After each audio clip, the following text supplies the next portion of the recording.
আচ্ছা, আজকে তোমাদের ক্লাস নেবেন নাসির স্যার।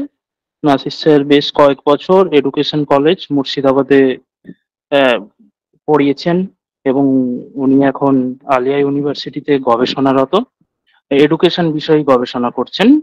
উনি আজকে তোমাদের টিচিং অ্যাপটিটিউড পড়াবেন এবং টিচিং অ্যাপটিটিউডের উনি ইউনিটটা উনিই শেষ করবেন। আর সবাইকে, তোমাদের প্রত্যেককে, তোমরা শিক্ষক হবে বা যা অনেকেই পড়াচ্ছ বিভিন্ন জায়গায়, সবাইকেই শিক্ষক দিবসের শুভেচ্ছা জানাই। আরো ভালো টিচার হও, অনেক ভালো টিচার হও, অনেক দূর এগিয়ে যাও। আর তার সাথে আরো দুটো একটা কথা বলবো, এডু ইডেন্স এটা নতুন একটা ইনস্টিটিউশন, নতুন ভাবে শুরু হয়েছে। এই ইনস্টিটিউশনের উদ্দেশ্য হলো তোমাদেরকে জিআরএফ পাওয়ানো। তোমাদেরও কিছু দাবি দাওয়া থাকবে, আমি গ্রুপে তোমাদের ফিডব্যাকও চেয়েছিলাম, তোমরা কি চাও, কিভাবে চাও, সেগুলোও তোমরা বলবে। তো সবাই যেহেতু আছো, এটা ওয়েবসাইটেও রয়েছে এবং আমি অনেকবার গ্রুপেও বলেছি, তাও আরো একবার বলে দিই। আমাদের প্ল্যান কি, তোমাদের নিয়ে বা এই ক্লাস নিয়ে আমাদের কি প্ল্যান, বা এই ইনস্টিটিউশনের কি প্ল্যান, তারা তোমাদের জন্য কি ভাবছে ইনস্টিটিউশন। মূলত উইকলি তোমরা এখানে যারা পড়বে পেড কোর্সে, তারা এখানে উইকলি 4টে থেকে 5টা ক্লাস পাবে। প্রত্যেক মাসের রুটিনটা তার আগে তোমরা ওয়েবসাইটে পেয়ে যাবে। ওয়েবসাইটটা একটু সেই জন্য ফলো করো। এবং যিনি যে বিষয়ে এক্সপার্ট, সেই শিক্ষক সেই বিষয়টাই পড়াবেন। এবং এবার শিক্ষকরা যেটা পড়াবেন, এবার শিক্ষকরা সমস্ত কিছু মানে অনেক সময় নেবেন না, বরং তোমাদের নেট ওরিয়েন্টেড পড়াশোনা করাবেন। সেভাবেই আমাদের টিচারদের মধ্যে একটা ডিসকাশন হয়েছে তোমাদের নিয়ে, যে কিভাবে পড়ালে ছাত্রছাত্রীরা খুব দ্রুত স্মার্ট ওয়েতে নেট পেতে পারে।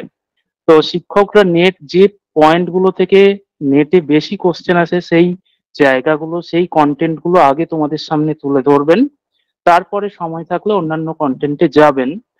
এর অর্থ এই না কোনো কন্টেন্ট বাদ দেওয়া হবে, বরং স্টাডি ম্যাটেরিয়ালে সমস্ত কন্টেন্ট থাকবে। তোমাদের বাড়িতে কোন কোন জায়গাগুলো পড়ে নিতে হবে সেটাও শিক্ষক গাইড করে দেবেন তার ইউনিট থেকে। অর্থাৎ ক্লাসে কমপ্লেক্স বিষয়গুলো যেগুলো তোমাদের পড়ে বোঝা কঠিন, সেই বিষয়গুলো শিক্ষক বুঝিয়ে দেবেন, ক্লিয়ার করে দেবেন।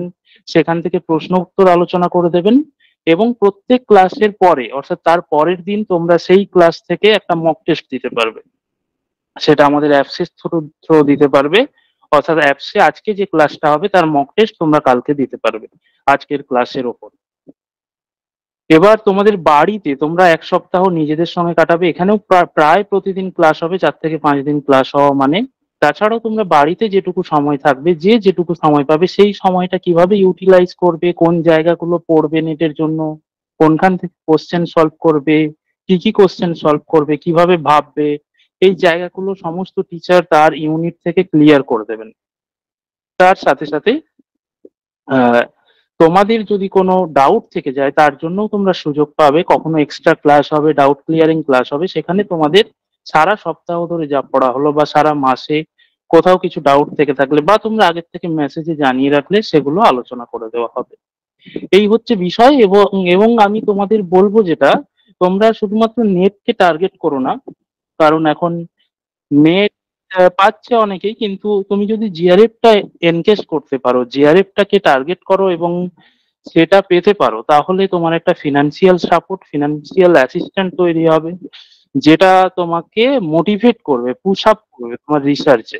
তোমাকে অনেক ভালো রিসার্চ করতে হেল্প করবে এবং তোমার অন্যান্য চাপ থাকবে না। অর্থাৎ তোমার ফ্যামিলির চাপ, তোমার ফিনান্সিয়াল প্রেশার, যেগুলোর জন্য অন্য কোনো কাজ করতে হয় স্কলারদের, বা সেই সেই জায়গাগুলো থাকবে না। এছাড়াও যারা নেট জিআরএফ পেয়ে কলেজ সার্ভিসে যেতে চাও, ইউনিভার্সিটিতে পড়াতে চাও, তোমরা জানো জিআরএফ এর জন্য এতদিন সিএসসি তে দেওয়া হতো না, কিন্তু এবার থেকে এক্সট্রা 2 মার্কস দেওয়া হবে। তো যারা নেট পেয়েছো তারা যত নাম্বার পাবে, জিআরএফ যারা পেয়েছো তারা 2 মার্কস এক্সট্রা পাবে যে কোনো ভাইভাতে। তো জিআরএফ পেতে পারলে এই বেনিফিট গুলো আছে, এবং অবশ্যই একটা ইমপ্রেশন আছে। যারা ভাইবা নেবেন তারা নিশ্চয়ই বুঝবেন জিআরএফ পেয়েছো মানে তুমি খেটেছো, তোমার মধ্যে নলেজ রয়েছে, এই একটা পজিটিভ ইমপ্রেশন তৈরি হবে। তাই সবাইকে বলবো টার্গেট করতে জিআরএফ এর জন্য, এবং আমরাও সেভাবে টার্গেট করেই পড়াবো। তোমরা যারা এখন থেকে পড়া শুরু করলে, ফেব্রুয়ারির মধ্যে আমরা পেপার 2, পেপার 1 দুটো সিলেবাসেরই সমস্তটা মক টেস্ট নিয়ে কোশ্চেন করিয়ে শেষ করার টার্গেটে রয়েছে এবং করেও দিতে পারবো। তোমাদের কাছে একটাই রিকোয়েস্ট, তোমরা দয়া করে কোনো ক্লাস মিস করবে না। তোমরা প্রত্যেকটা ক্লাস করবে। কারণ ক্লাস মিস করলে তোমরা যদি ভাবো আমরা রেকর্ডিং দেখে নেবো, রেকর্ডিং তো থাকবেই। কিন্তু রেকর্ডিং দেখে নেবো, রেকর্ডিং এ সেই ফিলটা পাবে না। তুমি সেইভাবে বুঝতে পারবে না। তোমার কনসেনট্রেশন বারবার ল্যাক করবে। তোমার ডাউট থাকলে জিজ্ঞেস করতে পারবে না। আর একটা কথা সেটা হচ্ছে আমাদের এখানে যে সমস্ত টিচাররা পড়াবেন প্রত্যেকেই সেই ধরনের টিচারকেই পড়ানোর দায়িত্বটা দেওয়া হয়েছে যারা স্টুডেন্টদের সাথে ইন্টারাকশন করবে। তো সমস্ত শিক্ষক তোমাদের সাথে কথা বলতে চাইবেন, ক্লাসের মাঝে মাঝেই বিভিন্ন বিষয় নিয়ে আলোচনা করবেন এবং তোমাদেরকে জিজ্ঞেস করবেন। তোমরাও শিক্ষককে এই বিষয়ে একটুখানি সহযোগিতা করো। কারণ শিক্ষকের বারবার কমপ্লেন থাকে যে ছাত্রছাত্রীরা কথা বলছে না, তাই ভালো পড়ানো যাচ্ছে না। ছাত্রছাত্রীরা ডিসকাস করছে না, ইন্টারাকশন করছে না, কিছু জিজ্ঞেস করলে বলতে চাইছে না, তাই ভালো পড়ানো যাচ্ছে না। তো সেই কমপ্লেনটা যেন না আমাদের শুনতে হয়। সমস্ত শিক্ষককে তোমরা সাপোর্ট করবে, ভুল বলো ঠিক বলো, নিজের ভাবনা চিন্তা শেয়ার করবে, যে বিষয়ে ডাউট থাকবে ক্লাসে জিজ্ঞেস করবে। ক্লাসের পরে তোমরা বাড়িতে পড়তে গিয়ে কোনো বিষয়ে যদি ডাউট হয় তোমরা সরাসরি শিক্ষককে না বিরক্ত করে তোমরা নির্দিষ্ট ইনস্টিটিউশনের নাম্বারে মেসেজ করবে। শিক্ষকের কাছে সেটা আমরা ফরওয়ার্ড করে দেবো এবং তিনি রিপ্লাই দিলেই তোমাদের কাছে পাঠিয়ে দেবো। তো এই বিষয়গুলো একটুখানি মাথায় রেখো। আর সর্বোপরি যেটা সবাইকেই আমি বলি, তোমরা তাহলেই পড়াশোনা শুরু করো যদি নিজেদের মন থেকে আসে যে আমি নেট পেতে চাই, জিআরএফ পেতে চাই, আমি কিছু করতে চাই, আমি কলেজে পড়াতে চাই, ইউনিভার্সিটিতে পড়াতে চাই, একজন ভালো রিসার্চার হতে চাই, নির্দিষ্ট বিষয়ে গবেষণা করে আমি কিছু খুঁজে পেতে চাই। তোমার যদি প্যাশন থাকে, ইন্টারেস্ট থাকে এবং তুমি যদি পরিশ্রম করতে প্রস্তুত হও, কারণ তোমরা সবাই জানো প্রচন্ড কম্পিটিশন, প্রত্যেকেই এখন নেট সেটের প্রিপারেশন নিচ্ছে, সবাই পড়াশোনা করছে। তো একটু স্মার্ট ওয়েতে যদি পরিশ্রম করতে পারো এবং তোমার মধ্যে যদি ওই ইচ্ছেটা থাকে, এই নয় কি বন্ধু বান্ধব পড়ছে বলে আমিও পড়ি, হ্যাঁ এখানে কম খরচে পড়া যাচ্ছে তাই ঠিক আছে এইটুকু টাকা গেলেও বা কি না গেলেও বা কি ভর্তি হয়ে যায়, এইভাবে পড়াশুনো করার দরকার নেই। তাহলে তোমরা পড়ো না। তাতে আমার স্টুডেন্ট বেশি দরকার নেই, কিন্তু যারা সত্যিকারের পড়তে চাও তারাই পড়াশুনোটা করো এবং তারা দেখিয়ে দাও, করে কিছু দেখিয়ে দাও। আর তোমরা, এটা হচ্ছে আমাদের ওয়েবসাইট, তোমরা প্রয়োজনে আমাদের ওয়েবসাইটে যেতে পারো এবং সেখান থেকে তোমরা বিভিন্ন বিষয়গুলো জানতে পারবে। প্রথমে তো আমরা কি কি তোমাদের দেবো এখানে সেগুলো জানতে পারবে। আমরা যেমন তোমাদের পড়াবো, কারো যদি প্রবলেম হয়, এডুকেশনাল হোক পার্সোনাল হোক, যেটা তার পড়াশুনোকে হ্যাম্পার করছে, পড়াশুনোতে বাধা তৈরি করছে, এরকম যদি কারো কিছু প্রবলেম থেকে থাকে যার জন্য সে কনসেন্ট্রেশন করতে পারছে না, সে নিশ্চয়ই ফোন করবে, নিশ্চয়ই তার বিষয়টা খুলে বলতে পারে। তাকে সঠিকভাবেই গাইডেন্স দেওয়া হবে। তার যদি সত্যিকারের কোনো সাইকোলজিক্যাল প্রবলেম থেকে থাকে যার জন্য তার কেরিয়ার ডিক্রিজ করছে, ডাউনগ্রেডেড হচ্ছে, তাহলে তার সেই প্রবলেমটা আমরা গাইডেন্স এবং কাউন্সিলিং এর মাধ্যমে সলভ করার চেষ্টা করব এবং সেটা প্রপার ওয়েতেই হবে। সেই জায়গাটাও কিন্তু আমরা তোমাদের দেব। এছাড়াও তোমরা টিম এবং মেন্টরে গেলে কারা কারা পড়াবেন সেগুলো তোমরা দেখতে পাবে। প্রত্যেকেই যথেষ্ট কোয়ালিফাইড, যথেষ্ট নলেজেবল এবং নির্দিষ্ট বিষয়ে এক্সপার্ট। তারাই পড়াবেন এবং প্রপার ওয়েতে আমাদের প্রত্যেক টিচার একটা নির্দিষ্ট ফরম্যাট ফলো করে পড়াবেন, নির্দিষ্ট স্ট্র্যাটেজি ফলো করে পড়াবেন। তাই এই টিচার পড়াচ্ছে বলে এরকম, ওই টিচার পড়াচ্ছে বলে ওরকম, এরকম ব্যাপারটা নয়। কারণ এবার সবাই মিলে আমরা আলোচনা করেছি একটা নির্দিষ্ট স্ট্র্যাটেজি মেনটেন করেই সমস্ত টিচারকে পড়াতে হবে, যাতে তোমাদের সুবিধা হয়, তোমাদের বেনিফিট হয়। তোমরা যাতে না টিচারের বায়াস হও বা এই টিচার ভালো পড়াচ্ছেন না, ওই টিচার ভালো পড়াচ্ছেন, এই যে আক্ষেপটা থাকে, এইটা যাতে না থাকে সেই জন্য সমস্ত টিচার একটা নির্দিষ্ট ফরম্যাটেই পড়াবেন, নির্দিষ্ট ফ্রেমওয়ার্কের মধ্যে থেকেই তিনি শেষ করবেন। তাই আমি পড়ালেও যা পড়াবো অন্য আরেকজন শিক্ষক পড়ালেও তাই পড়াবেন। এছাড়াও সবাই পড়াবে, সমস্ত টিচাররাই এখানে ক্লাস নেবেন। এছাড়া আমাকে সবসময় তোমরা পাবে, যে কোনো সময় ফোন করবে, মেসেজ করবে এবং সমস্ত টিচার অন্য টিচারের সাথে কথা বলতে চাইলেও আমরা কথা বলিয়ে দেবো। তোমরা স্টুডেন্ট সেকশনে গেলে তোমরা এখান থেকে কি কি পাচ্ছ সেই জায়গাগুলো পড়ে নিতে পারবে। এছাড়াও স্টুডেন্ট সেকশনের মধ্যে একাডেমিক ক্যালেন্ডার আছে, যেখানে তোমরা প্রত্যেক মাসের আগে সেই মাসের রুটিনটা পেয়ে যাবে, সেই মাসে কি কি ক্লাস হবে, কখন কখন মক টেস্ট হবে, এগুলো জানতে পেরে যাবে। যেমন এখন সেপ্টেম্বরের রুটিনটা আপলোড হয়ে গেছে, সেপ্টেম্বর শেষ হওয়ার আগেই অক্টোবরের রুটিনটা আপলোড হয়ে যাবে। হ্যাঁ, কবে কোন পেপারে ক্লাস আছে সেটা অলরেডি ফেব্রুয়ারি পর্যন্ত আপলোডেড, সেটা তোমরা দেখে নিতে পারবে। কোন টিচার নেবেন সেটা প্রত্যেক মাসের আগে আপলোড হয়ে যাবে। কিন্তু তোমরা যদি দেখতে চাও ফেব্রুয়ারি পর্যন্ত কত তারিখ কি ক্লাস আছে, সেগুলো প্রত্যেকটা কিন্তু আপডেটেড করা আছে। ফেব্রুয়ারি পর্যন্ত এই রুটিন মেনটেন করেই ক্লাস হবে এবং তোমাদেরকে তৈরি করে দেওয়া হবে।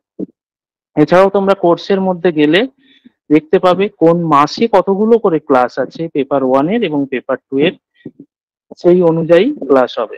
পেপার 1 এর মধ্যে গেলে সেখানে তোমরা পেপার 1 এর সিলেবাসটা ডাউনলোড করতে পারবে যাদের কাছে সিলেবাস নেই। পেপার 2 এর মধ্যে গেলে তোমরা পেপার 2 এর সিলেবাসটা পেয়ে যাবে।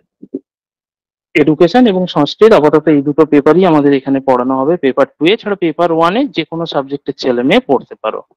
তোমরা যারা অ্যাডমিশন নিতে চাও অ্যাডমিশন সেকশনে যাবে অথবা কন্ট্যাক্ট করে নিতে পারো, তার একবার শুরু করতে পারো। এবং এখানে দেখো অ্যাডমিশন প্রসিডিওরে রয়েছে ফ্রি অফ কস্ট বলে একটা ক্লজ রয়েছে, যেখানে আমরা ভেবেছি যারা জিআরএফ পাবে আমাদের ইনস্টিটিউশন থেকে, তারা যেহেতু এত পরিশ্রম করে জিআরএফ কে এনশিওর করছে, তাহলে তাদেরকে আমরা কি দিতে পারি গিফট হিসেবে।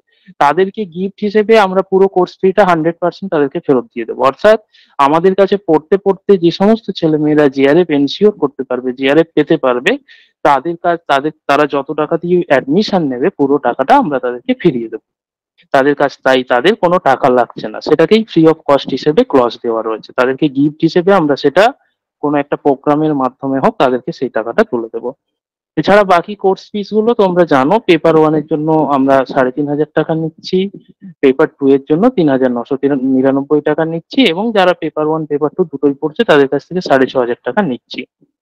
কারণ এই মক টেস্ট বলো, সমস্ত টিচার, এই পুরো প্রসেসটা চালাতে গেলে একটা নিশ্চয়ই কস্ট লাগবে, তোমরাও জানো। না হলে প্রসেসটা একটা জায়গায় গিয়ে থেমে যাবে এবং আমরা কোয়ালিটি প্রোভাইড করতে পারবো না। কোয়ালিটি প্রোভাইড করতে গেলে একটা কস্ট এক্সপেন্স হয়, সেই এক্সপেন্সটা সবাই মিলে তোমাদেরকে শেয়ার করতে হবে। সেই শেয়ারিংটা কিভাবে করবে সেইটা এখানে হচ্ছে কোর্স ফিস হিসেবে আমরা নেব। আর তোমরা এখানে দেখবে একটা অ্যাডমিশন ফর্ম আছে, সেই ফর্মটা তোমরা ফিল আউট ফর্মে গিয়ে খুলতে পারবে এবং এখানে অ্যাকাউন্ট নাম্বার দেওয়া আছে, পেমেন্ট করে এখানে পেমেন্ট স্লিপটা আপলোড করে দিতে হবে। ফর্মে গেলে তোমরা দেখতে পাবে এবং কিছু ডিটেলস তোমাদের দিতে হবে। এই হচ্ছে বিষয়। কিন্তু ঠিক আছে, সে তো হবেই। এছাড়াও আমরা যারা অ্যাডমিশন নেবে না তাদের জন্য ফ্রিতে আমরা প্রায় ক্লাস রাখবো, মক টেস্ট রাখবো। তাই তোমরা এই গ্রুপটা ছেড়ো না, আমরা তাদেরকেও চেষ্টা করবো পুশ আপ দেওয়ার। হ্যাঁ, কিন্তু পেড কোর্স নিশ্চয়ই যারা টাকা দিচ্ছে তারা অনেক বেশি বেনিফিট পাবে, সেটাই রিয়েলিস্টিক। তাই সেটা তো থাকবেই। তাই তোমাদের যেটা আমি প্রথমেই বললাম, তোমাদের ক্লাসটা করার জন্য বলবো, যখনই যা ক্লাস হবে তোমরা সেটা মিস করো না, ক্লাসটা করো এবং বাড়িতে যা টিচাররা টাস্ক দেবেন সেগুলো ফলো করো। এটুকুই আমার বলার। আবারও তোমাদের আজকে শিক্ষক দিবসের অনেক অনেক শুভেচ্ছা জানাই। ভালো থেকো, অনেক বড় শিক্ষক হও এবং যখনই শিক্ষক হবে চেষ্টা করবে ছাত্রছাত্রীদের যেটুকু পড়াবে সেটুকু সম্পর্কে তাদের যেন সমস্ত কনসেপ্ট ক্লিয়ার হয়। তারা তোমার 1 ঘন্টার ক্লাস করলে যেন মনে হয় আমি কিছু নিয়ে বেরোলাম ক্লাসরুম থেকে, সেটা আমরাও চেষ্টা করব, এখানে সমস্ত শিক্ষকরা চেষ্টা করবেন। ঠিক আছে, বেস্ট অফ লাক। আমরা আজকে থেকে শুরু করছি। প্রত্যেক মাসে তোমাদের চেঞ্জ তোমরা নিজেরাই বুঝতে পারবে, তারাই বুঝতে পারবে যারা রেগুলার ক্লাস করবে না তারা কিন্তু বুঝতে পারবে না। তো আমি সেই জন্য তোমাদের কাছ থেকে রেগুলারিটি আশা করব, মক টেস্টে পার্টিসিপেশন আশা করব, এবং শিক্ষকদের টাস্ক দেবেন সেটা যে কোনো ভাবে হোক, রাত্রি জেগে হোক, ভোরে উঠে হোক, তোমার দায়িত্ব সেটাকে শেষ করা। তুমি যদি নিজের এই দায়িত্বটা না নিতে পারো, এফার্ট দেওয়ার দায়িত্বটা, তাহলে যে কোনো টিচারই পড়াক, যে কোনো ইনস্টিটিউশনে পড়ো, যেভাবেই পড়াক, তোমার নেট জিআরএফ সাকসেস আটকে যাবে। তো তোমার নিজের এফার্ট দেওয়ার দায়িত্বটা নিজেকে নিতে হবে। এনি কস্ট তোমার প্রত্যেক দিনের টার্গেট যা পড়বে ভেবেছিলে সেটাকে পড়তে হবে, শেষ করতে হবে, পরীক্ষা দিতে হবে, প্রতিদিন ক্লাস অ্যাটেন্ড করতে হবে এবং কনসেপ্ট ক্লিয়ার করতে হবে। এই জিনিসগুলো যদি করতে পারো, আমরা পরের নেটে ফেব্রুয়ারিতে আমরা অনেকগুলো জিআরএফ আশা করছি। এবং নেট তো সবারই পেয়ে যাওয়া উচিত যদি প্রত্যেকেই এই জিনিসগুলো ফলো করো। কিন্তু আমি জানি সেটা হবে না, অনেকেই ফলো করবে না। যারা ফলো করবে না তাদের কথা ছেড়ে দাও, যারা করবে এখন থেকেই মনস্থির করো, তোমরা সেইভাবে এগোবে। ঠিক আছে, এবার নাসির স্যার তোমাদের আজকে টিচিং অ্যাপটিটিউড শুরু করবেন। স্যারের সাথে তোমরা কথা বলো, ইন্টারাকশন করো, স্যার সেভাবেই পড়াবেন। Thank you so much. আমার তরফ থেকে এটুকুই বলার ছিল। নাসির স্যার আপনি শুরু করতে পারেন ক্লাস। গুড ইভিনিং সকলকে। এবং আজকে ক্লাসে যে সমস্ত ছেলেমেয়েরা উপস্থিত আছো তারা প্রত্যেকেই এখানটাতে উপস্থিত হওয়ার বা এই ক্লাসে আসার কারণ একটা সকলের ক্ষেত্রেই যেটা সেম, সেটা হচ্ছে কি না, ভবিষ্যতে নিজেকে একজন ভালো শিক্ষক হিসেবে অথবা শিক্ষিকা হিসেবে স্যার নিজেকে, শিক্ষকদেরকে প্রণাম জানালাম। হ্যাঁ হ্যাঁ ধন্যবাদ স্যার, নিজেকে একজন ভালো শিক্ষক হিসেবে দেখতে চাও, সেই জন্য উপস্থিত সকলকেই, তোমাদের মধ্য থেকেই কেউ একজন বা একের অধিক জন মানুষ শিক্ষক হবে, সেই জন্য তোমাদের সকলকেই শিক্ষক দিবসের অনেক শুভেচ্ছা। তোমাদের জন্য, তোমাদের ভবিষ্যতের জন্য অনেক অনেক শুভ কামনা রইল। এবং আমরা চাই যে আমাদের সাথে, আমরা একসাথে আমাদের সাফল্যের দিকে এগিয়ে যাই। তো এটা একটা নতুন প্রতিষ্ঠান, নতুন ভাবে তৈরি হয়েছে, কিছু পুরাতন স্টুডেন্টও আছে। তো তারা সেগুলো তো সম্পর্কে জানেই যে কোন কোন শিক্ষক এখানে এই প্রতিষ্ঠানের সাথে প্রত্যক্ষভাবে বা পরোক্ষভাবে জড়িত। যারা নতুন আছো, তারা আজ থেকে এই প্রতিষ্ঠানের সাথে যারা যুক্ত হচ্ছ, আশা করি সামনের যে তোমাদের অভিজ্ঞতা হবে আশা করি ভালো হবে। কারণ আমরা সর্বতোভাবে চেষ্টা করব তোমাদের যা নিড আছে, তোমাদের যা প্রয়োজনীয়তাটা আছে, সেই প্রয়োজনীয়তাটাকে যেন আমরা সর্বোপরি ফুলফিল করার চেষ্টা করতে পারি। ক্লাসের মূল অংশে যাওয়ার আগে আমি আমার ক্লাস রিলেটেড দু একটা কথা তোমাদেরকে অবশ্যই জানানো প্রয়োজন, তো সেই কথাগুলো বলবো। আর আজকে প্রথম ক্লাসও যদিও আজকে বলা চলে ওরিয়েন্টেশন কাম ক্লাস, ঠিক আছে? তো সেটা হচ্ছে কি না, বিমল স্যার যেটা বললেন যে যারা অনলাইনে ক্লাস করে, এই অনলাইন ক্লাসে সুবিধা অসুবিধা অনেক আছে। তার মধ্যে একটা বিশেষ যেটা, যে ক্লাসে ছেলে মেয়েদের পার্টিসিপেশন, তারা কতটা অ্যাক্টিভলি এই ক্লাসটাতে পার্টিসিপেট করছে, এটা কিন্তু অনলাইন ক্লাসের একটা সমস্যা। বিশেষ করে আমাদের ইন্ডিয়া বলি বা ওয়েস্ট বেঙ্গল বলি বা আমরা যে জেনারেল ডিগ্রি বলি, সেক্ষেত্রে এই সমস্যাটা আমরা লক্ষ্য করছি। তো আশা করি ক্লাসে যারা সামনের দিকে থাকবে অবশ্যই ক্লাসে অ্যাক্টিভলি পার্টিসিপেট করো, এবং প্রত্যেকটা ক্লাসের শেষে তোমাদের যদি ব্যক্তিগত কোনো সাজেশনের প্রয়োজন হয়, তোমরা ডাইরেক্টলি একজন শিক্ষক হিসেবে তুমি সরাসরি আমার সাথে যোগাযোগ করতে পারো, অথবা তোমাদের ইনস্টিটিউশনের যারা পৃষ্ঠপোষক বা যারা দায়িত্বে আছেন তাদের সাথেও যোগাযোগ করতে পারো। কোনো রকম দ্বিধা ছাড়াই কিন্তু এই কথাগুলো, তোমরা তোমাদের কোনো সমস্যার কথা অথবা তোমরা তোমাদের কোনো প্রয়োজনীয়তার কথা নির্দ্বিধায় জানাতে পারবে। কিভাবে যোগাযোগ করবে? কারণ তোমাদের সামনে এই মুহূর্তে আমি একটা পাওয়ার পয়েন্ট শো করব। আশা করি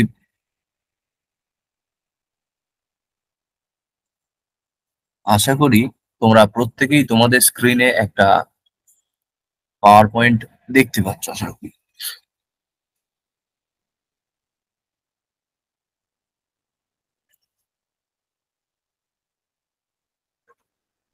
হ্যাঁ, তো এখানটাতে আমি একজন শিক্ষক হিসেবে, যেহেতু আমি তোমাদের সাথে এঙ্গেজ হচ্ছে এই ক্লাসটাতে, আমি তোমাদের সাথে এই এখানে কিছু এক্সপিরিয়েন্স শেয়ার করব তোমাদের সাথে, তোমরা আমার সাথে কিছু এক্সপিরিয়েন্স শেয়ার করো, এইভাবে কোলাবোরেটিভ ওয়েতে আমরা এগিয়ে যাব।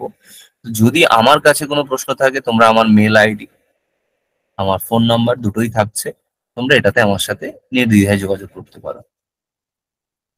এবারে ক্লাসটা আমি শুরু করার আগে আমি একটু মডারেটর স্যারকে বলবো, স্যার রেকর্ডিংটা চালু করে দিন, অথবা আহ হ্যাঁ, রেকর্ডিং অন আছে স্যার, আপনি রেকর্ডিং অন। কন্টিনিউ করুন। হুম। আচ্ছা আচ্ছা আচ্ছা, ঠিক আছে। তো ক্লাসের যাওয়ার আগে কিছু অবশ্য পালনীয় আমাদের কর্তব্য আছে। মানে কর্তব্য বলছি কেন, এটা সত্যি কর্তব্যের মধ্যে। কারণ আমি যেটা পড়াশোনা করব, আমাকে সর্বপ্রথম জানা প্রয়োজন যে আমি কি পড়বো সামনের জন্য। সামনে যে দিন আসছে, সেই সামনের দিনে আমাকে কি অনুসরণ করতে হবে। সেই অনুসরণ যেটাকে করব সেটাকে আমরা একদম সহজে বলি সিলেবাস। তাই আমাদের যে জেনারেল পেপার বা পেপার ওয়ান, সেই পেপার ওয়ানের ফার্স্ট যে ইউনিট সেটা হচ্ছে টিচিং অ্যাপটিটিউড। এই টিচিং অ্যাপটিটিউডের সিলেবাসটা যদি তোমরা না দেখে থাকো, আশা করি প্রত্যেকেই দেখেছো। যদি এমনি জাস্ট দেখার মতো করে দেখো, তাদেরকে প্রত্যেকের কাছে অনুরোধ রাখবো যে দেখার মতো করে নয়, মনে রাখার মতো করে দেখে নাও। এমন ভাবে দেখো যেন তুমি পরবর্তীতে তোমাকে জিজ্ঞাসা করা হলে যে এই প্রশ্নটা কোথা থেকে আসছে বা এই টপিকটা কোন সিলেবাসের কোন অংশ থেকে আসছে, তোমার মনের মধ্যে যেন কোনো দ্বিধা, কোনো সংশয় বা বলতে যেন তুমি ইতস্তত বোধ না করো যে তোমার ভুল হচ্ছে। কারণ সিলেবাস তোমার কাছে যত ক্লিয়ার, যত স্পষ্ট থাকবে। কারো একটা অডিও, পিয়ালি মল্লিক, তোমার অডিওটা অন হয়ে আছে। হ্যাঁ, তাই সিলেবাসটা তোমার কাছে যতটা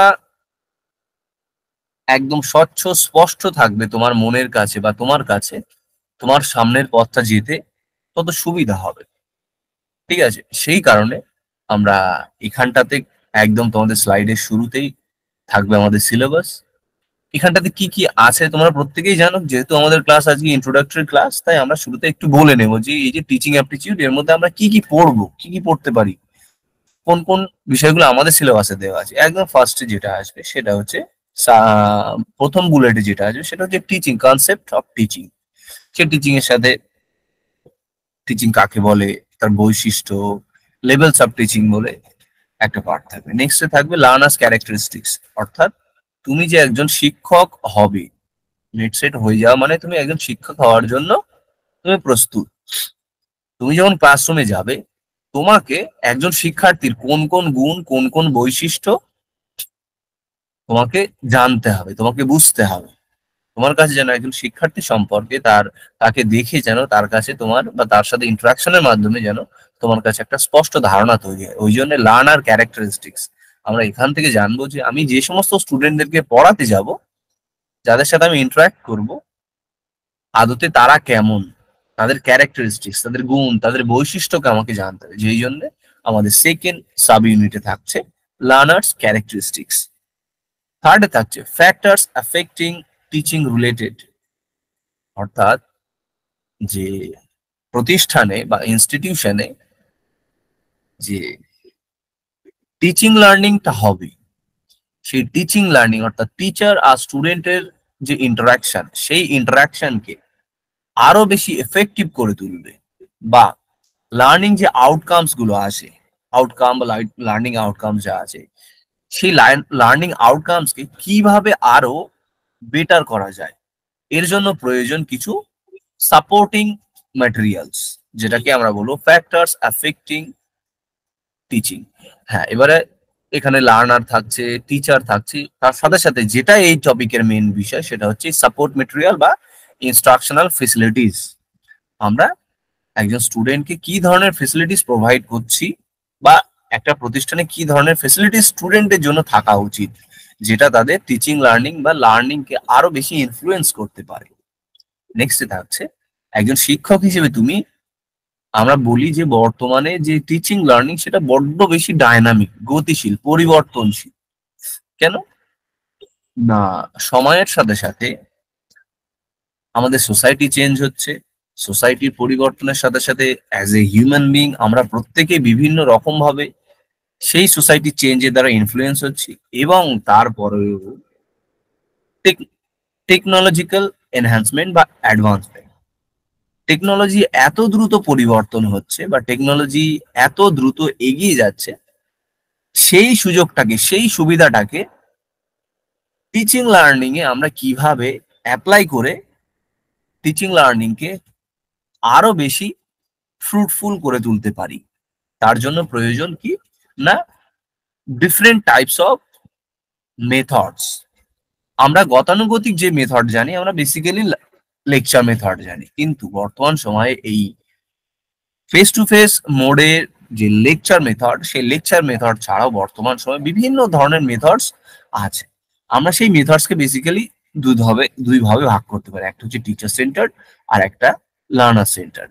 সেটা থাকছে আমাদের সাব ইউনিট বা 4 নম্বর বুলেটে। 5 নম্বরে যেটা আমরা অলরেডি 3 নম্বরে একটু বলে নিয়েছি যে সাপোর্ট মেটেরিয়াল। ঠিক আছে, এখানটাতে teaching support system, traditional, modern ICT based, যেটা আমরা 3 নম্বর বুলেটে দেখে নিয়েছি। এবং সর্বোপরি এবং এই ইউনিটের সব থেকে ইম্পর্টেন্ট যে জায়গাটা সেটা হচ্ছে ইভালুয়েশন সিস্টেম বা মূল্যায়নের ব্যবস্থা। একজন শিক্ষক হিসেবে আমি যখন শিক্ষার্থীদেরকে মূল্যায়ন করব, কত ধরনের মূল্যায়ন হতে পারে, সেই মূল্যায়নগুলো কিভাবে হয়, কখন হয়, কি জন্য হয়, সেই সমস্ত ধরনের মূল্যায়ন ব্যবস্থা হচ্ছে এই ইউনিট 6। এবং তোমরা যদি প্রিভিয়াস ইয়ার কোশ্চেন্স গুলো দেখো, স্যাম্পল কপি গুলো যদি দেখো, তোমরা একটা জিনিস খুব স্পষ্ট ভালোভাবে দেখতে পাবে। যদি কোশ্চেনের অ্যানালিসিস করো, দুটো জায়গা থেকে কিন্তু কোশ্চেন ম্যান্ডেটরি আসবেই আসবে, মানে ধরা বাঁধা, দুটো বা তিনটে জায়গা থেকে। সেগুলো আমি এখনই বলে দিচ্ছি, যদি তোমাদের হাতের কাছে সিলেবাস থাকে তোমরা মার্ক করে নিতে পারো, ঠিক আছে? বা আমার ক্লাসের শেষে প্রিভিয়াস ইয়ার কোশ্চেনের সাথে মিলিয়ে নিতে পারো। ইউনিট 1-এ দেখো, এই সরি সাব ইউনিট 1 বা সাব বুলেট নাম্বার 1-এ দেখো levels of teaching, memory, understanding and reflective level. এই জায়গাটা থেকে প্রশ্ন থাকে। নেক্সট আসবো আমরা সাব ইউনিট 4, অর্থাৎ মেথডস অফ টিচিং, যেখানে আমরা online, offline, teacher centre, learner centre, যার মধ্যে স্বয়ংপ্রভা, মুক্স, এই বিষয়গুলো থাকছে। আর লাস্টে যেটা ইভালুয়েশন সিস্টেম। এই তিনটে জায়গা থেকে কোশ্চেন ঘুরে ফিরে একই কোশ্চেন থাকবে বা একই ধরনের কোশ্চেন থাকে, ঘুরে ফিরে এদিক ওদিক চেঞ্জ হয়, ঠিক আছে? তো এটা আমরা সর্বোপরি সিলেবাসটা জানলাম, আমাদের টিচিং অ্যাপটিটিউডে কি কি পড়বো আমরা লাস্ট 6 মাসের জন্য। এই জন্য যে সিলেবাস না জানলে কিন্তু আমাদের সামনের পথ চলা সহজ হবে। যদি সিলেবাস না জানি তাহলে কিন্তু সেই অন্ধকারে হেঁটে যাওয়া মতো হবে। অন্ধকারে হেঁটে গেলে আমরা কোন জায়গায় পৌঁছাবো আমরা কিন্তু নিজেরাও জানি না। তাই সিলেবাস হচ্ছে তোমাদের পথ দেখাবে, আলো, ঠিক আছে? তাই সিলেবাসটা কিন্তু সব থেকে বেশি প্রয়োজন, তোমার বিষয় পড়ার আগে সিলেবাস জানা, ঠিক আছে? তোমরা সিলেবাস মোটামুটি একটা সিলেবাসের ওভারভিউ তোমাদেরকে দিলাম। এবারে আমরা আজকের যে ক্লাসটা, এই ক্লাসে তোমাদের সামনে আমরা বেশ কিছু ইনফরমেশন তোমাদের কাছে শেয়ার করবো, সেখানে মূলত এই বিষয়গুলো থাকছে, ঠিক আছে? তো এবারে আমরা আমাদের ক্লাসের মূল অংশে আসার চেষ্টা করব। এই ইউনিট যেটা পড়ছি সেটার নাম হচ্ছে টিচিং অ্যাপটিটিউড। আমি এখান থেকে টিচিং শব্দটা নিলাম। আমরা টিচিং, এই শব্দটা, টিচিংটা এক্স্যাক্টলি কি জিনিস, টিচিংটা কি, সেটা আমাদেরকে সর্বপ্রথম জানতে হবে। এই টিচিং এর সাথে আরো একটা টার্ম যেটা প্রত্যক্ষভাবে যুক্ত, সেটা হচ্ছে learning. What is teaching, what is learning, দুটো বিষয় আমাদেরকে স্পষ্ট করে জানতে হবে। আচ্ছা, আমি একটু এই ক্লাসে এই মুহূর্তে যারা যারা আছে, এডুকেশনের ছেলে মেয়ে বেশ কিছু জন আছে যাদেরকে আমি আগে থেকে জানি বা চিনি, অন্য ক্লাসে ছিল। সংস্কৃতেরও বেশ কিছু ছেলে মেয়ে আছে আশা করি। তো তোমাদেরকে, তোমরা যারা নতুন ক্লাস করছো, যারা ফার্স্ট টাইমে, তাদের কাছে আমার অনুরোধ থাকবে, আমরা যেই টপিক গুলো জানবো, তোমাদের যেখানে প্রশ্ন থাকবে, তোমাদের যেখানে কোনো কনফিউশন থাকবে, নির্দ্বিধায় আমাকে প্রশ্ন করো, ঠিক আছে? তোমরা যদি প্রশ্ন না করো, আমি ভাববো যে আমি যেটা বলছি তোমাদের সেটা বুঝতে কোনো সমস্যা হচ্ছে না, আমি কিন্তু ফেজে ফেজে এগিয়ে যাবো। তাই তোমরা যখনই বলবো যে স্যার এই জায়গাটা আমার সমস্যা হচ্ছে, এই জায়গাটা আরেকবার বললে সুবিধা হয়, তবেই কিন্তু আমি সেটা রিপিটেশনের জায়গায় বা রিপিট করবো, ঠিক আছে? আমি দুটো কনসেপ্টের কথা বললাম, একটা হচ্ছে টিচিং আর একটা হচ্ছে লার্নিং। আমি এর পুরো ব্রড কনসেপ্টে যাওয়ার আগে এটাকে ছোট্ট দুটো কথায় আমি পুরো ঘটনাটাকে বা পুরো প্রসেসটাকে মেনশন করছি। ফার্স্ট, টিচিং, যেটা না, আমাদের যে হোল এডুকেশন সিস্টেম, এই এডুকেশন সিস্টেমে মূলত 4টে এলিমেন্টস থাকে। আরো যদি সহজ করে বলি, যে আমাদের যে ফর্মাল এডুকেশন সিস্টেম, আমরা জানি যে আমাদের এডুকেশন সিস্টেমকে 3 ভাগে ভাগ করা যায় বা 3টে ধরন আছে: ইনফর্মাল, ফর্মাল, নন ফর্মাল। তো আমরা যে পড়াশোনাটা করি বেসিক্যালি সেটা হচ্ছে ফর্মাল সিস্টেম। এই ফর্মাল সিস্টেমে মূলত 4টে এলিমেন্ট থাকে। ফার্স্ট এলিমেন্ট এবং most important element is student নিজে, শিক্ষার্থী নিজে। সেকেন্ড, টিচার, অর্থাৎ শিক্ষার্থীকে যিনি পরিচালনা করবেন অথবা যিনি সহায়তা করবেন। প্রথম দুটো এলিমেন্টের কথা বললাম। থার্ড এলিমেন্ট হচ্ছে আমার প্রতিষ্ঠান। থার্ড এলিমেন্ট অর্গানাইজেশন, ইনস্টিটিউশন, এটাকে বলবো। আর ফোর্থ হচ্ছে কারিকুলাম, অর্থাৎ যে টিচার স্টুডেন্টের মধ্যে যে ইন্টারাকশন হবে কোনো একটা প্লেসে, কোনো একটা জায়গায়, কিসের মাধ্যমে হবে? এমনি সামনে এসে বসে থাকবে এমন তো হতে পারে না। তার জন্য একটা রোড ম্যাপ থাকবে। এই কারিকুলাম হচ্ছে টিচার আর স্টুডেন্টের সেই গোলে পৌঁছানোর জন্য হচ্ছে রোড ম্যাপ, ওই কারিকুলাম। আমি এখানে যেটা বলছিলাম যে সিলেবাস বলি, কারিকুলাম বলি, এর মধ্যে পার্থক্য থাকলেও আপাত দৃষ্টিতে আমরা যেহেতু ওভারঅল আলোচনা করছি, তো দুটো আমরা একই সাথে ইউজ করব। তো প্রথম দুটো এলিমেন্টে আসি, টিচার অ্যান্ড স্টুডেন্ট। একটা ক্লাসরুমে টিচার আর স্টুডেন্টের মধ্যে দুজনের আলাদা কাজ আছে। মূলত শিক্ষক যেই কাজটা করেন সেটাকে আমরা এক লাইনে সংক্ষেপে বলবো কি? টিচিং। শিক্ষক যে কাজটা করেন তাকে বলবো আমরা টিচিং।